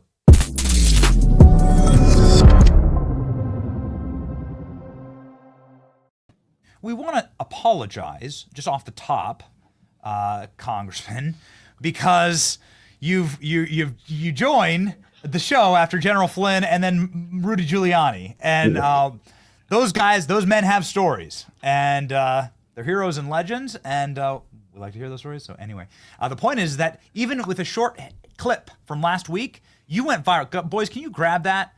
This was from last week. The congressman went, or from earlier this week, the congressman went totally viral with breaking news about Zorhan Mandami. Mm-hmm. I want to get there, but first let's start with the big, beautiful bill. Congressman, how we doing? Yeah, I mean, so up on the wall here, we've got a TV, so we're monitoring it. And I'll be honest with you, I can't listen to Hakeem Jeffries with the way he moves and his cadence, and he takes naps between sentences. I don't know what the hell he's doing. But anyway, so he's trying to break, McCarthy's record for the longest floor speech, which means he'll go at least to like 1:26 Eastern time. So around 1:30, I think we'll vote. But I mean, goodness gracious, this guy is just a blowhard. I mean, he's led his party into absolute disintegration. President Trump, because of his vision, won all the battleground states, won the popular vote, won the electoral college. But if Hakeem Jeffries is their leader, we are looking good. We're poised to win the midterms, and we can get to some of those investigations that the general has talked about, where you saw the weaponization of the Justice Department. You saw Comey turning on people on an enemies list, using the Justice Department to target Americans. Enough is enough. And you don't want to get into this tit for tat where it's revenge, it's retribution. It needs to be about justice. And I think that's what Pam Bondi and Kash Patel are going to do. And I think the general has some very valid points that need to be looked at and investigated, and just follow the facts. That's all you have to do. Follow the facts. You don't have to make up a story. You don't have to try to frame a story. Just follow the information, the facts as they lead you. And I think the rest will be historic, quite frankly, just like the bill that we worked on. So I was with the president several hours yesterday at the White House. Came back to the Capitol, was on a conference call with the president and other members of Congress for about an hour. I had to step out. Then I was with the speaker into the wee hours of the morning, whipping votes to get this passed, because it's historic. You got no tax on tips. The tax cuts in general are made permanent. The border secure, deportations at an all-time high, like all the things that people want. And it's truly going to unleash this economy, this golden era, this golden age of the United States. We're back, baby, and the rest of the world knows it. And that's why the rest of the world, quite frankly, is behaving now and wanting to negotiate tariffs and are taking us seriously. Oh, and by the way, we bombed the crap out of Iran, and it was done flawlessly. And when you understand the logistics of how you're getting a bomb that is so heavy that when the bomb drops, the plane lurches into the air several hundred feet, because there's so much inertia and mass, and yet it hits so basically the size of half a refrigerator or something, from way up from the sky. So I mean, everything that he is doing is being perfectly executed. He's delivering on his promises. We're going to win the midterms, and I'll take your questions. All right. So you talk about how these intel agencies shouldn't be targeting America. That's right. Americans, and especially our duly elected president. This big, beautiful bill, the thing that I'm the most excited about is that it funds ICE, not by a little bit, but by an order of magnitude, by a standard deviation, like 1,000x. We're talking like 40 billion for ICE funding. Is that correct for deportations? Can you give us the breakdown directly from the president? It sounds like you've been with the president for hours and hours and hours over the last 24. Can you give us a breakdown of what we are getting inside of this bill? I know there's a lot of obvious like disinformation about it. Well, so, now the House version of the bill was, quite frankly, better than the Senate version. There's no denying it. It's the BBB, the big, beautiful bill. Some might argue that it's not beautiful anymore. But that being said, we're still delivering on the promises that President Trump made. And so, for example, you take illegals who are getting Medicaid. This is in particular taking place in states like California, woke states like California, where they're literally gaming the system. The state of California is allowing people to get on Medicaid. They're taking those federal dollars, et cetera. And so the language in the House was very specific, that created a penalty for states like California. Well, the Senate took that out. And so now, that being said, the language that was inserted, Stephen Miller worked on this. It clarifies that you can't be a non-citizen, you can't be here illegally and get Medicaid or free health care. And so, but it's going to require us a couple of extra steps to enforce it, but that's okay. We're moving in the right direction. So some of the misinformation, and oh, by the way, the people that are getting off Medicaid are people who shouldn't be on Medicaid to begin with. Yes. They're illegal aliens. It's the loser in his mama's basement playing video games instead of going out and getting a job. It's those types of folks, able-bodied individuals who refuse to get a job. Look, if you're able-bodied, go get a job, pay your fair share. That's what I do. That's what you do, right? And so it's those types of things. And so at the end of the day, you've got Hakeem Jeffries on the House floor taking up America's time, taking up too much oxygen, quite frankly. And what we really need to do is focus on the mission of the American people, which is passing this bill, Let's fix Medicaid. Let's secure the border. Let's make sure that ICE is funded. So you look at Nashville, which has been in the news because of the deportations, because of the woke Nashville mayor literally interfering with ICE. Now ICE is going to have the personnel and the resources to come into cities like Nashville, like Chicago, like LA, and quite frankly, deport people in New York. And quite frankly, not to shift topics, but if Zoran fudged on his immigration forms, we may very well be deporting him. Time will tell. Yeah, well, we want to get there, Congressman. But before we do, just wanted to put this graph up. This is remarkable. So what you're voting on today, and you're telling me that this is going to pass. Yes, this is going to pass today. It will pass. It will pass today. Yeah. So the big hurdle was last night, as people were coming around, there was a few holdouts. And quite frankly, there wasn't as much contention around this as like the media would like for there to have been. You had members of Congress who had legitimate questions or concerns about some of the things that were stripped out from the Senate. And so the question is there another mechanism? Can justice, can the president himself, can Congress come back in and fix these things, these issues, the mess, quite frankly, and that the Senate made of some of these data points? Can we come back and clean it up? And the answer to those questions was yes, is yes. It's now a matter of getting it done. And so lots of meetings, lots of questions and answers last night. But yes, this is going to pass, and it's going to be, my hope is that it's unanimous with Republicans. You may have one or two no votes, but we're really trying to get everybody on the same page, supporting the president, and then quite frankly, having a signing on 4th of July. So here it is, ladies and gentlemen. Big, beautiful bill passing would make the budget for ICE larger than most of the world's militaries. That's right. Now, but the woke left is like, oh, you're creating a military state. No, it's like Joe Biden committed treason by allowing our country to be invaded by 10 million people. You got to get them, the hell out. That's going to require resources. That's going to require personnel. So guess what? We got to fund it, knucklehead. Not you, but the people who are going to criticize it, right? And so this is the solution to a problem that was made by a president who committed treason. And that's what President Trump has done, is fixing that problem. So Hakeem Jeffries, you were just talking about it, how you can not listen to him. Here's the clip that's going viral right now. Hakeem Jeffries, and do we have the clip? I want to hear it, saying that this bill is going to put a deportation machine on steroids. He's doing a great job actually helping secure the votes for this bill. Here we go. Okay. That's not what this country should be all about. Oh, man, I'm already asleep, dude. Yeah, right. Manu wasn't the only one. The only American citizen who's been targeted by the deportation machine, a deportation machine that will be unleashed on steroids by this one big, ugly bill. Your response to that, Congressman? Well, when I listen to Hakeem Jeffries, it drives me bananas.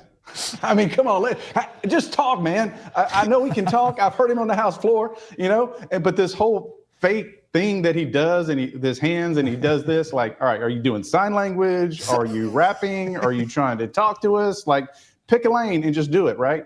But no, this is nonsense. I mean, again, you have an administration that allowed our country to be invaded. And oh, by the way, the illegal immigration issue is an 80-20 issue, meaning that 80% of Americans support these deportations. And oh, by the way, I had a Democratic member of Congress come up to me on the House floor yesterday. And he said, you know what, this is, officially where I'd say you're a horrible human being for targeting Zoran in New York. He said, but the reality is we as Democrats hope you're successful because he's the worst thing that's ever happened to our party. So that's a Democrat member of Congress coming to me on the House floor and thanking me for targeting this knucklehead because he's a socialist, Marxist. He's going to destroy the city of New York. He represents everything that's wrong with the Democratic Party, and why, quite frankly, we're going to win the midterms and we're going to win the White House again in 4 years. Democrats are thanking you for calling out Zoran. Wow, that's a remarkable story. Okay, so here's the post. We only got one answer before we were interrupted by a President Trump news conference.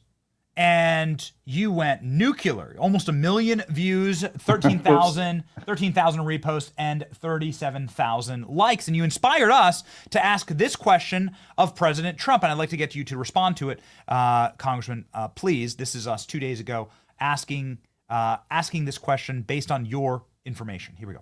Mr. President, your beloved New York City may well be led by a communist soon, Zoran Mandami, who in his nomination speech said he will defy ICE and will not allow ICE to arrest criminal aliens in New York City. Your message to communist Zoran Mandami. Well, then we'll have to arrest him. Look, we don't need a communist in this country, but if we have one, I'm going to be watching over him very carefully on behalf of the nation. We send him money. We send him all the things that he needs to run a government. And by the way, they get about 3 times what you get, Ron. If you look at the per capita, Florida gets 1/3 of what New York gets in terms of the numbers. Why don't you give us those numbers? Yeah, well, because that's what we should send him. Yeah. Well, So Trump goes on then, Congressman, to talk through it, and the clip's gone viral, and Trump saying that he wants to arrest him. That was quite a news cycle, Congressman. So we just want to thank you for your inspiration there. Where do we stand on this, and what was your reaction to the president's take here? Well, it's kind of going back to the conversation with General Flynn. Follow the facts, right? So it's not our job to try to make up any information about Mandami. We're simply going to look at, did he fully disclose his information, his allegiances with the Communist Party, maybe his ties to the Muslim Brotherhood in Egypt, or whatever he was doing at that time, and was it fully disclosed on his naturalization papers? And if they were not, we'll give that information to Pam Bondi, and then we'll let justice do what justice does. With that being said, obviously my team, we're on top of this, and we're investigating every angle that we can. In fact, I was just with Pam Bondi yesterday at the White House, and we briefly talked about the mayor of Nashville and his, interference with ICE, but then also the New York situation as well. So I didn't really set out to be the guy that was going to go after the member of Congress that was going to go after these woke mayors, but it's just kind of one of those things that's now on one of the hats that I wear. I'm on financial services, which is banking. I'm on Homeland Security, and I do all that, counterterrorism stuff. But now I guess I'm the guy that's going after woke mayors. But you know what? It's got to be done. We got to put these cities, these mayors in their place. They're living off of the federal teat. They're breaking our laws. They're allowing illegals in. They're giving them free health care. They're giving them food stamps. They're giving them free phones. We've got veterans that don't have benefits or not getting the benefits that they need. You still have 22 veterans a day that are committing suicide. We got kids in school that could use more support. I choose all of those over illegals every moment, every second of every day, period. Yes. I mean, I'm telling you, there's a lot of ways to skin this cat. You're having a profound effect, Congressman. DOJ memo pushes broader. DOJ memo, there it is. DOJ memo pushes broader effort to revoke naturalized U.S. citizenship because we let people who hate this country and hate us into our nation. It's a terrible system, and it should clearly be revoked. I mean, honestly, if you're running a campaign, and this is my final question to you, because I didn't get a chance to ask Trump this, and I regret that, and I look forward to hopefully being able to ask soon. But this is a real problem. He's running and doubling down, Congressman, on taxing white New Yorkers more. That's right. Which is like, you just brought South Africa here, right? You're creating apartheid states in this country by doing that. And he's proud of it, and he's not apologizing for it. He's saying he wants to actually do it more. And so what's your take on that? We've already got Harmeet Dillon saying it's patently illegal, right. In the civil rights DOJ. Well, again, when you look at the left, they don't have a vision for their party, for the country. All they want to do is, call you names, call me names. You have an individual who's clearly anti-Semitic, his own words, not mine. He's targeting white people, wants to tax white people because of the color of their skin. Then they turn around and call me a racist because I'm trying to hold him accountable. I mean, because they can't answer the two aforementioned questions, like why is he an anti-Semite? How is that legal? How is he going to target someone based off of the color of their skin? So they're like, oh, wait a minute, we're not going to talk about that. You're a racist. And so, but look, during the Cold War, we weren't just inviting Russians in. We weren't giving them visas. We weren't naturalizing them in droves and droves. So why are we doing it to the Chinese? Why are we doing it to this guy and folks like Zoran who truly want to come here and they want to live a better life? And while they're here, they're going to undermine our government, our way of life. They're going to steal from us one way or the other. So enough is enough. We should go back, go through all these naturalization records. And if you're here or you came here to undermine this government, that truly is an insurrection. That truly is treasonous. You need to get the hell out. Yes.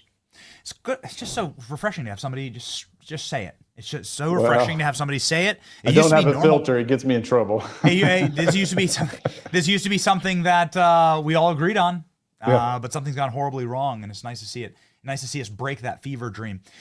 Ladies and gentlemen, if you want these cold hard facts, please follow the congressman right here at Rep. Andy Ogles. He's on his way to 100,000 subscribers, which is a lot for a member of Congress, quite frankly. Most of them have less than 1,000, and so he's doing God's work. Please support those who are fighting for us. Godspeed, Congressman. Thank you.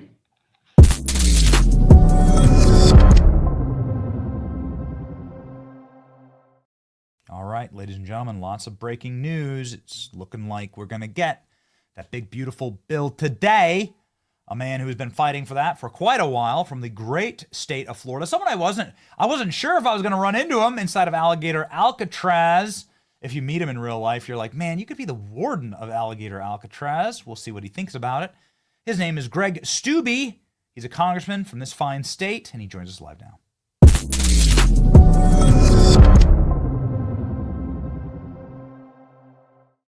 Congressman, I missed you at Alligator Alcatraz. I'll just straight up say it. Unfortunately, I had to be up here in Washington trying to get this big, beautiful bill through the finish line, and everything's been moving, but I would have been there if I'd have gotten the invite. So people are losing their minds over it. I want to cover that, but since you're in Congress right now and this vote is imminent, can you just give us some further confidence that we're not going to have any type of break inside of the Republican conference here and that this is going to pass today? Well, I think Massey's still going to be a no. Fitzpatrick voted against the rule. Maybe he's still a no, but that obviously gets us, we can lose 3 and still pass the bill. I'm not hearing any clamoring or discussion or anything from other conservatives that had some angst and some issues with some of the provisions that the Senate put on and sent over. Some of the things, obviously, I'm not real happy about either, but the overall end-all, be-all of the border policies that are in this bill, the border funding that is in this bill, the tax cuts, all of the policies that Trump campaigned on, we have to get this done for the American people. And I think POTUS and the White House were very involved in talking to those members that had reservations late last night. Like 4 o'clock in the morning, the rule passed. And so now we are here on our, I think, 6 of Hakeem Jeffries filibustering on the floor. And who knows how much longer he's going to talk. The rumor is he's going to try to beat Kevin McCarthy's 8 hours. So that'll put us at 1:30 this afternoon. I mean, he can't leave the podium. So at some point, the guy's going to have to go to the bathroom. So I would imagine that at some point today, we will get to vote on the big, beautiful bill and send it over to the White House. Yeah, Congressman, we have a photo here of members of his own caucus sleeping. Falling asleep. Yes. I think it's Martha. I think it's Captor. Yeah. I think it's Captor there. So he's putting everyone to sleep. He's speaking about 5 words per minute. It's pretty embarrassing. He's like clearly doesn't have the cards, as the president would say. You've been speaking with the president on this. You've been one of the major muscles to push this bill over the finish line.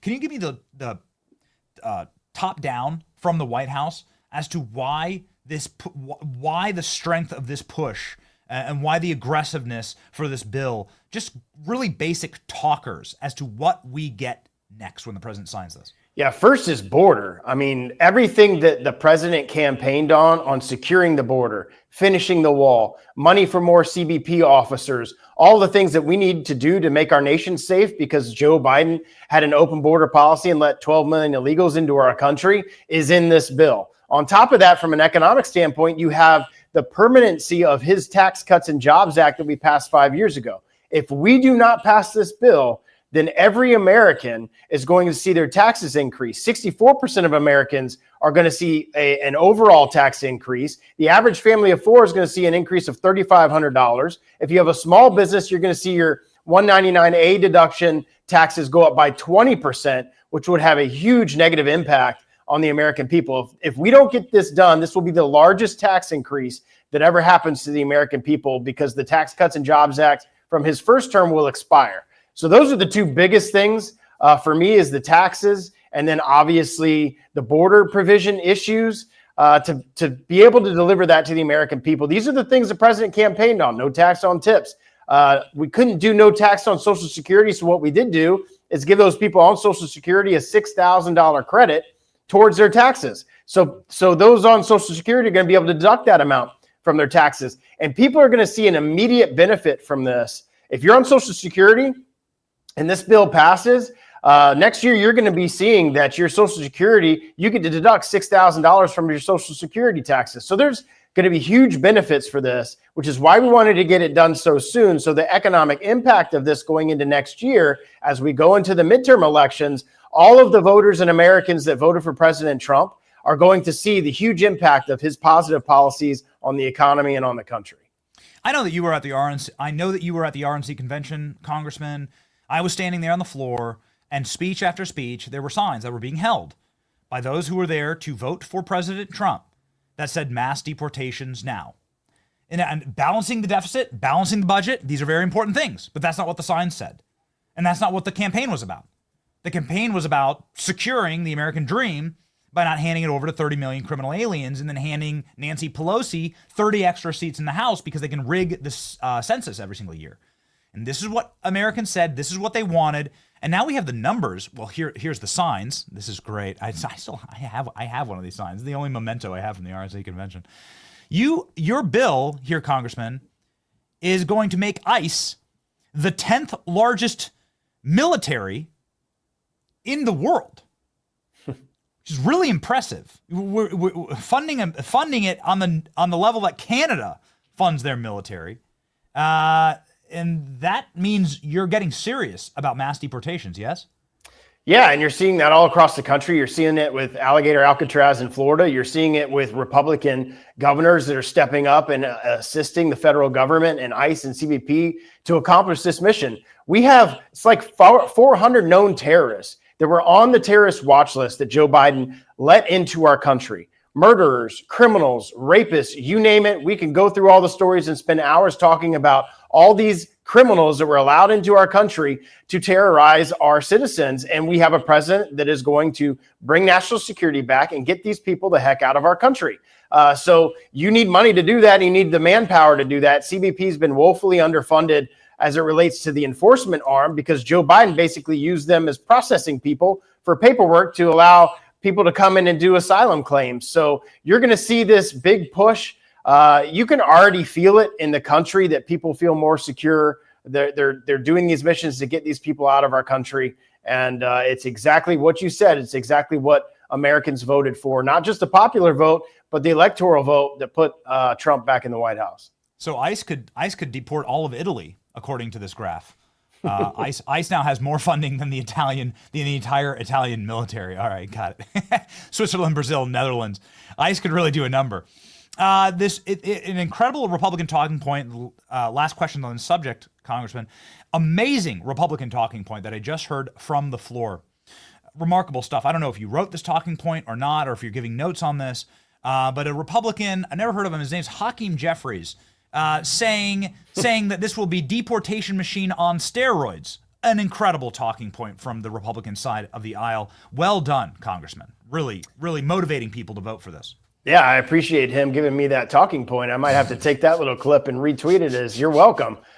So yeah, that's exactly what we're doing. And that's exactly what this bill does. And honestly, the tax stuff is very, very important and it's huge for the economy, but just the provisions of the border bill that are in this bill are huge for the American people. And it's exactly what they sent President Trump to the White House to do.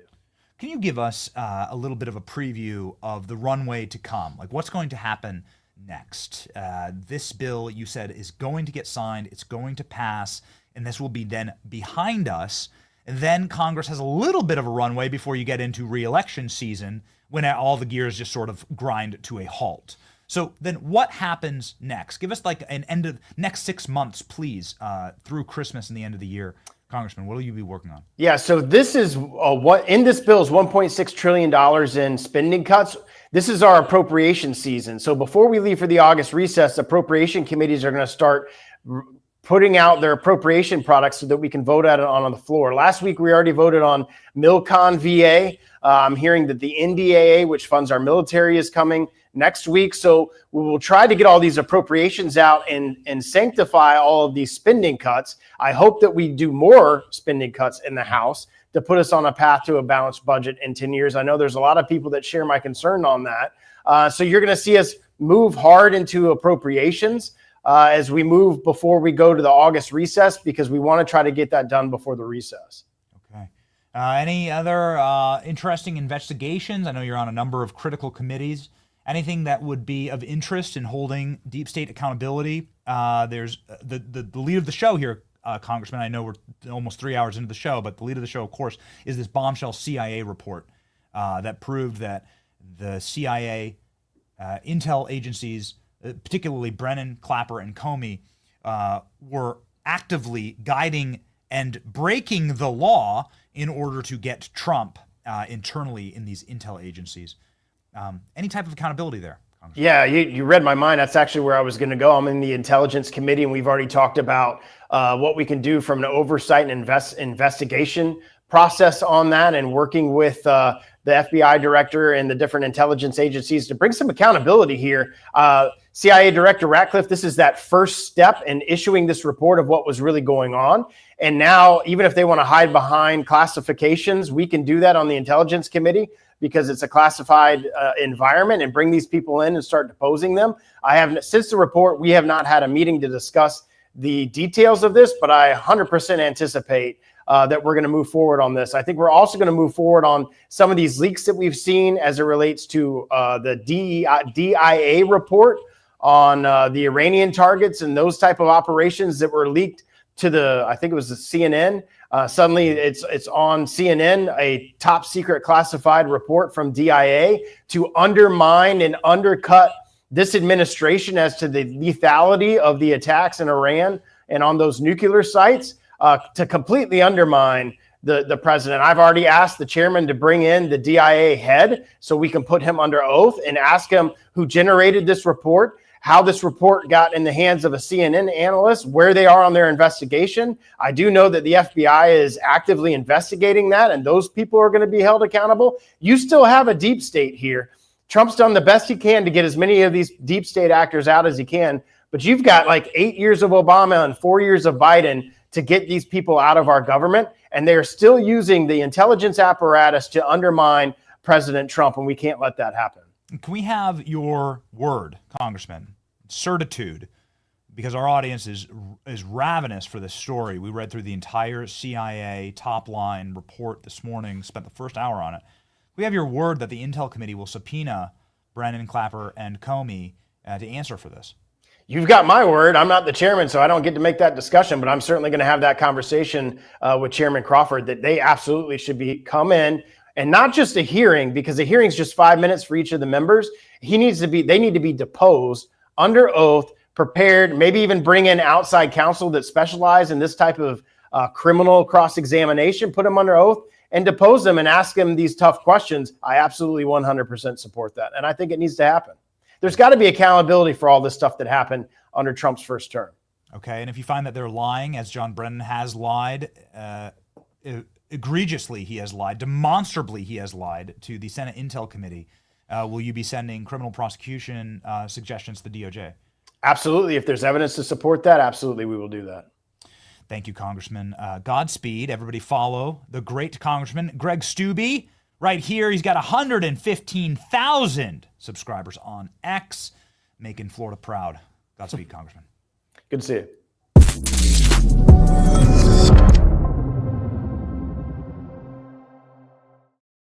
Ladies and gentlemen, what an exciting way to kick off the 4th of July. We got some breaking news here.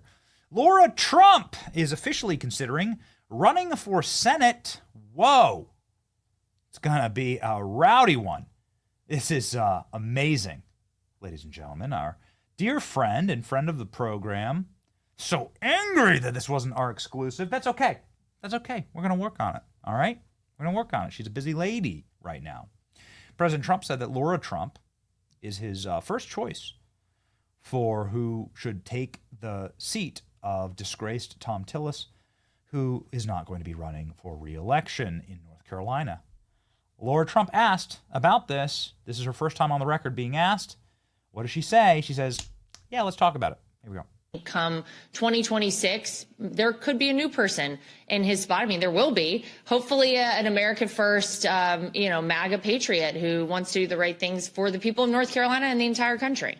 Laura, I'll get the uncomfortable but obvious question out of the way. Is that going to be you? You know what's so funny, Alex, is that this is the third time that I will have truly considered, and look, it's fresh. This is in the past 48 hours. All this kind of came at me.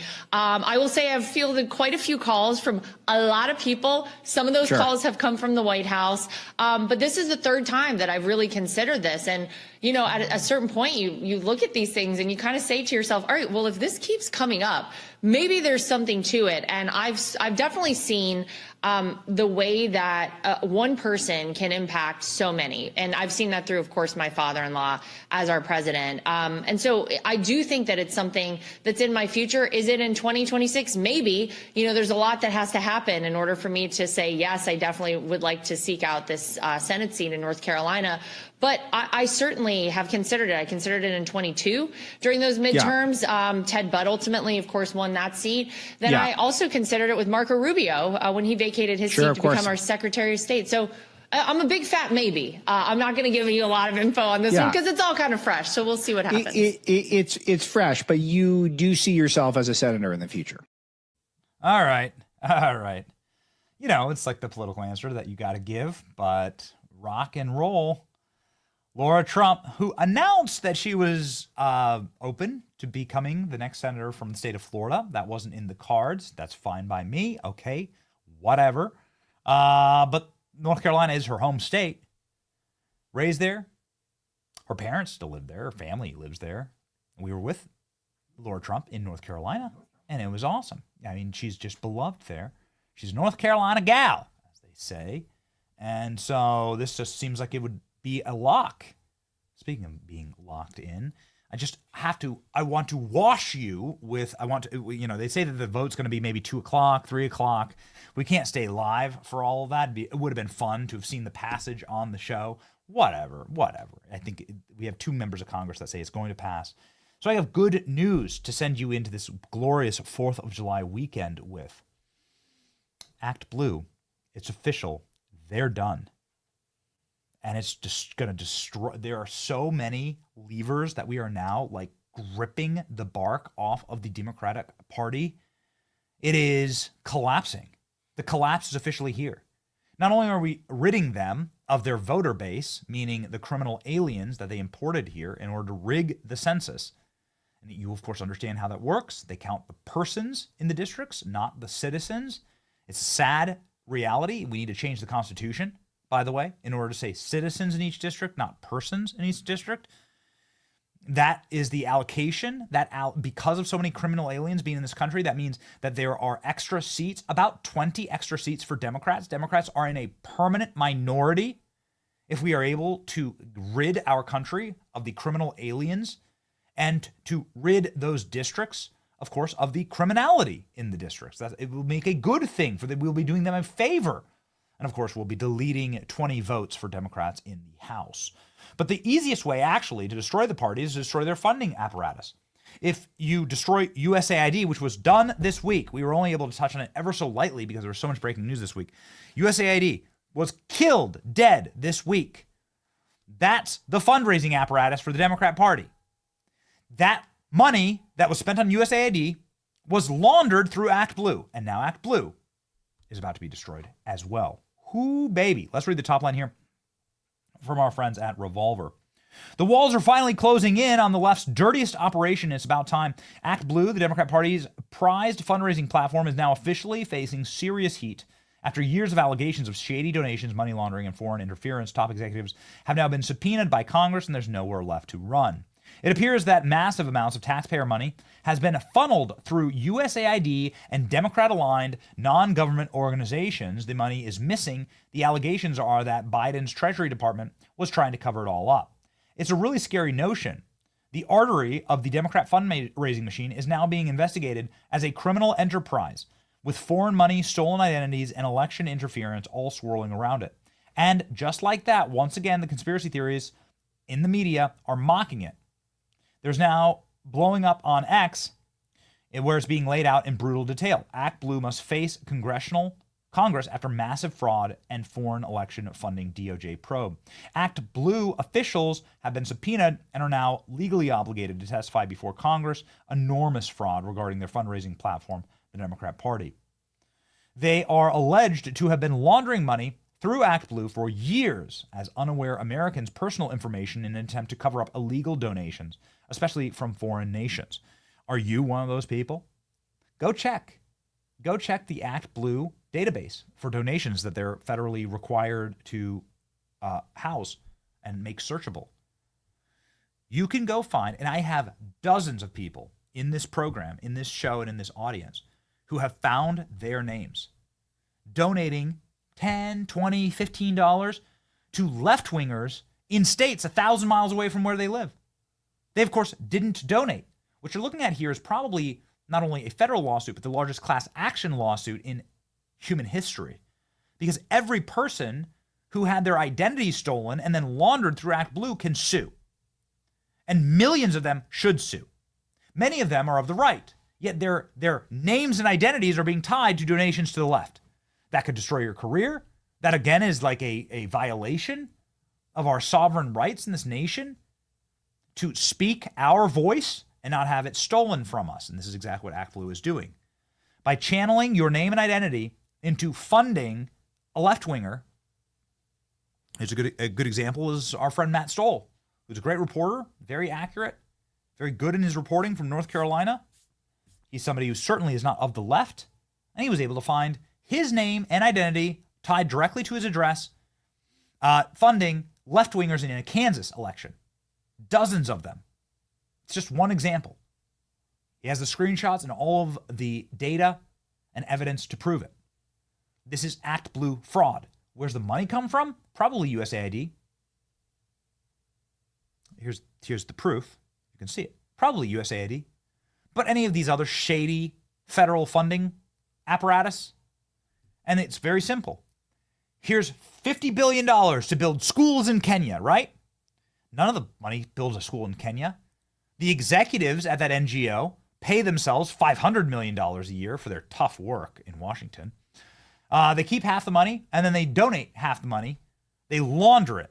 Once it's been paid to them, they can launder that taxpayer dollar straight into Democrat campaign coffers.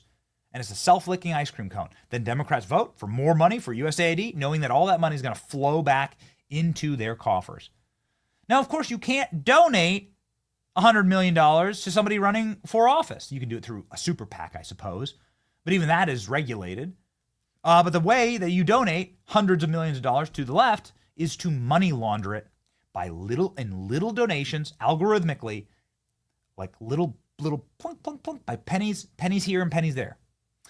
It's weird. It's kind of actually the plot to Office Space, if you've ever seen that comedy. It's a great comedy. I encourage you to watch it.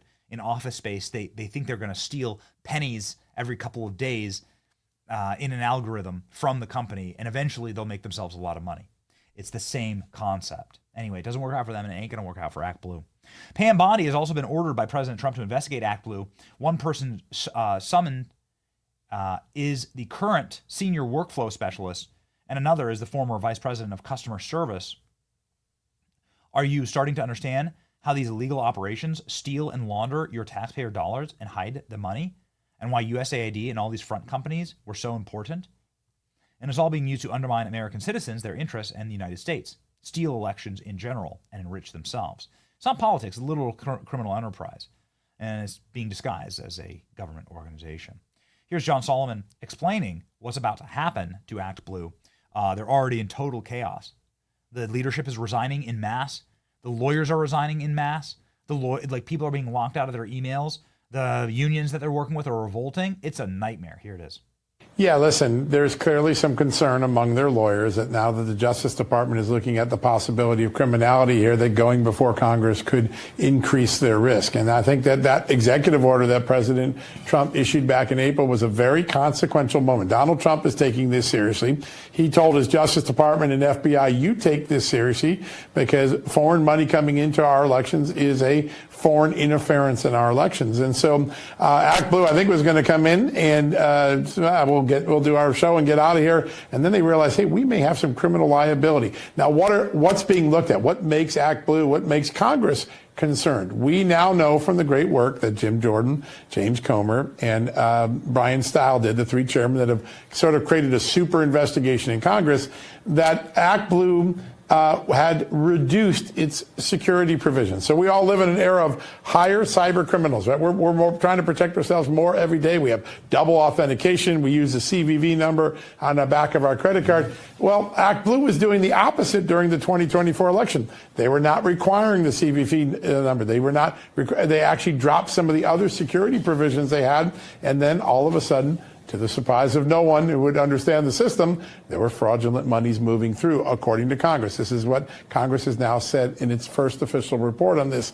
That decision to lower the barrier, to lower the security, makes everybody suspicious that maybe Act Blue was part of some effort to get dirty money into the election, to help Democrats try to defeat Donald Trump, because there's no other explanation for it. If you were trying to take good care of your consumers, your donors, you would make sure they had the best security, and Act Blue is doing the opposite.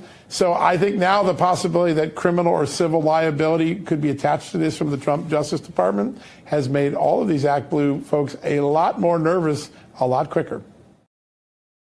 They can't run a functional party without this money laundering. A tweet that went thermonuclear viral for us, actually, just a couple of weeks ago, about a week ago, was that the moment that they defunded USAID, the DNC went bankrupt. Did you notice this?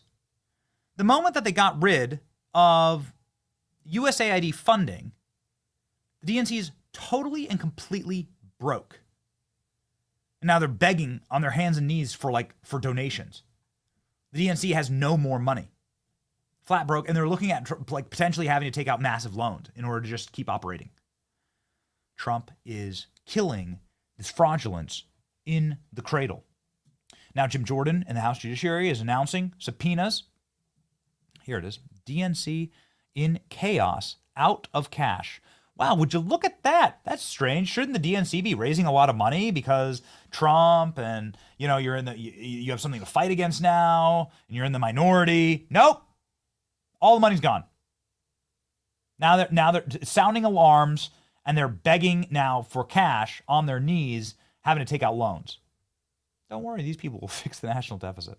Subpoenas are flying from the House Judiciary. Senior Act Blue employees for depositions. Here's the actual documentation of it. Allegations have risen of online fundraising platform, including Act Blue, accepted fraudulent donations from domestic and foreign sources. This from the official House Judiciary account.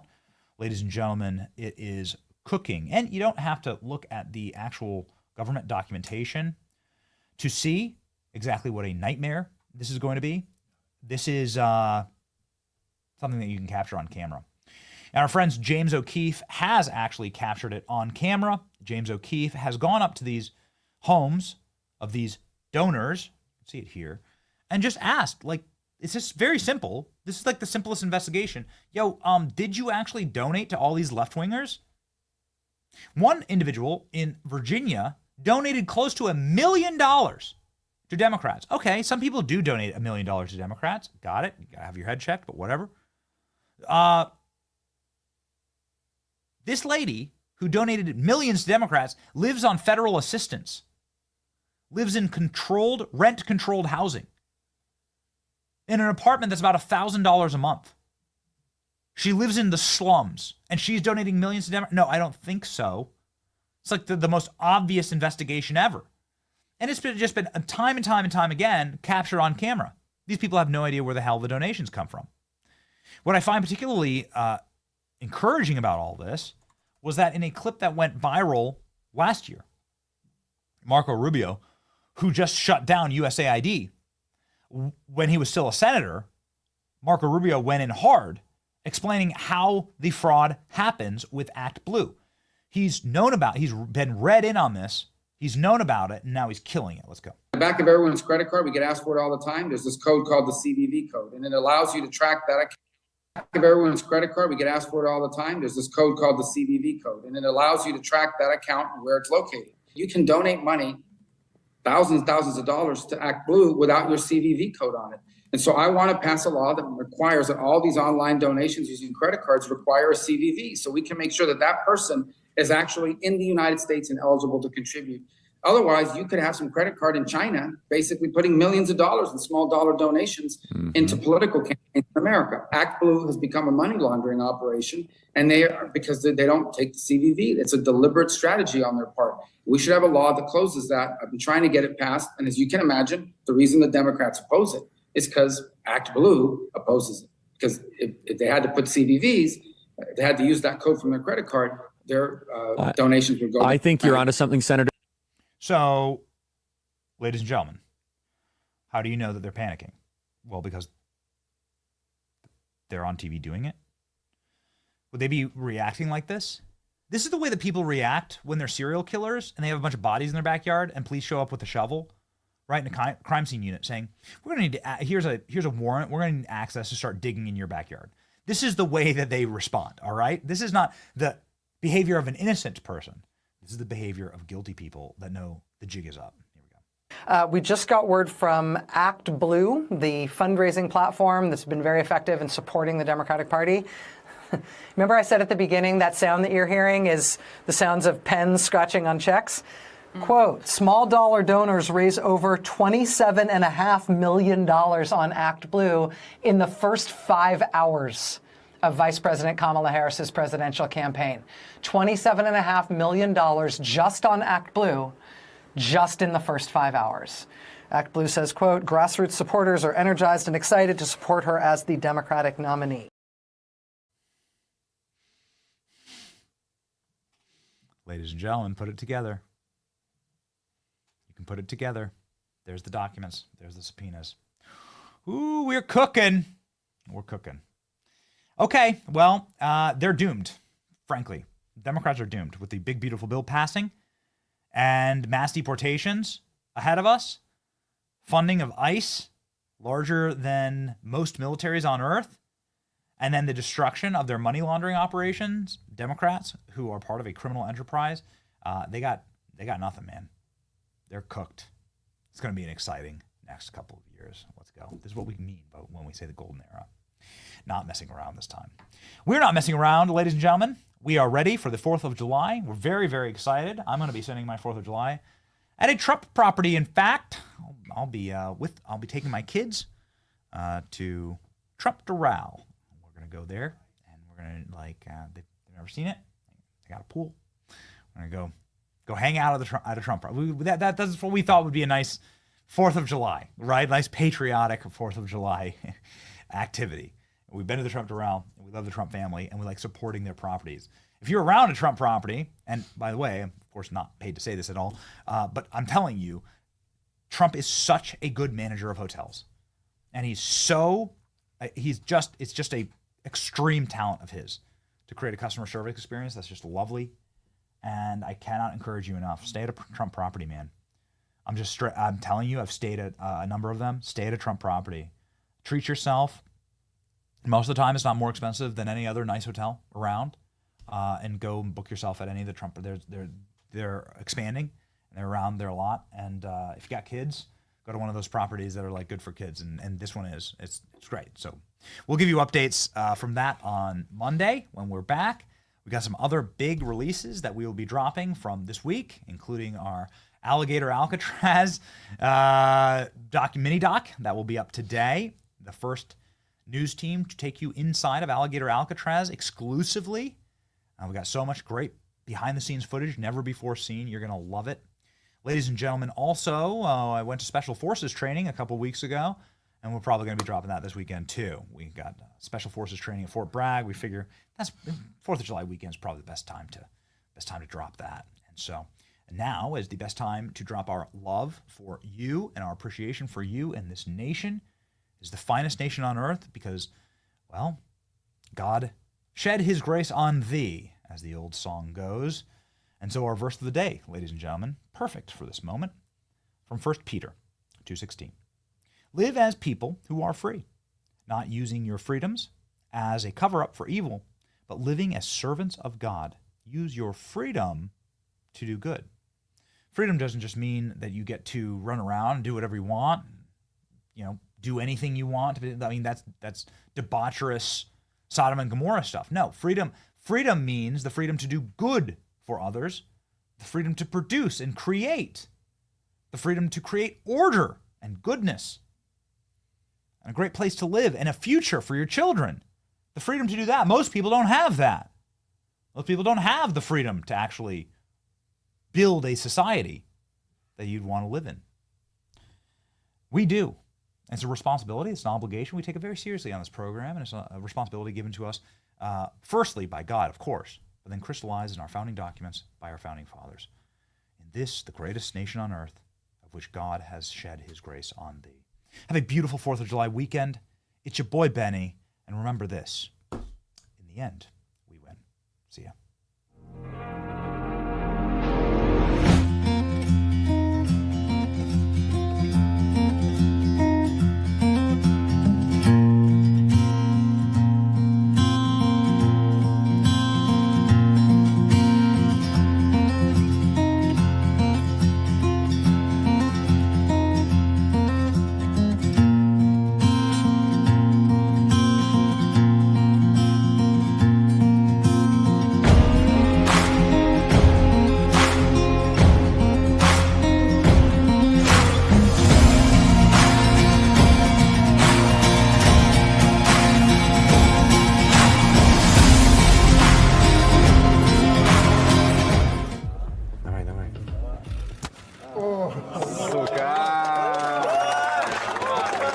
Turn down for what?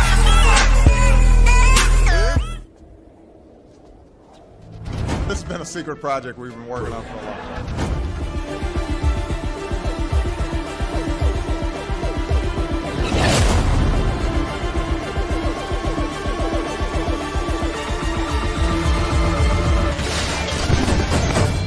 What are you doing back there? Let's say it like it is, right? They got caught spying on our election.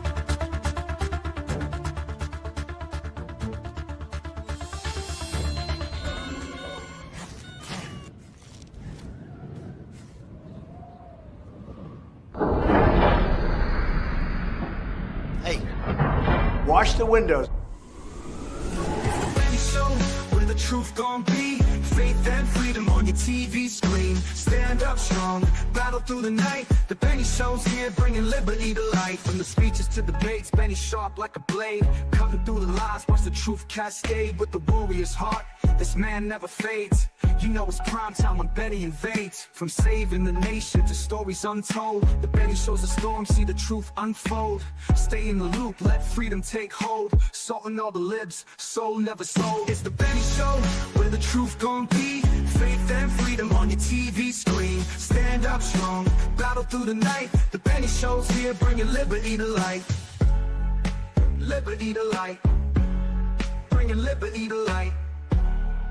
Liberty to light, bringing liberty to light. From the speeches to debates, Benny sharp like a blade, cutting through the lies, watch the truth cascade. With the warrior's heart, this man never fades. You know it's prime time when Benny invades. From saving the nation to stories untold, the Benny Show's a storm, see the truth unfold. Stay in the loop, let freedom take hold. Salting all the libs, soul never sold. It's the Benny Show, where the truth gon' be, faith and freedom on your TV screen. Stand up strong, battle through the night. The Benny Show's here, bringing liberty to light. Bringing liberty to light. Bringing liberty to light. Bringing liberty to light. Bringing liberty to light.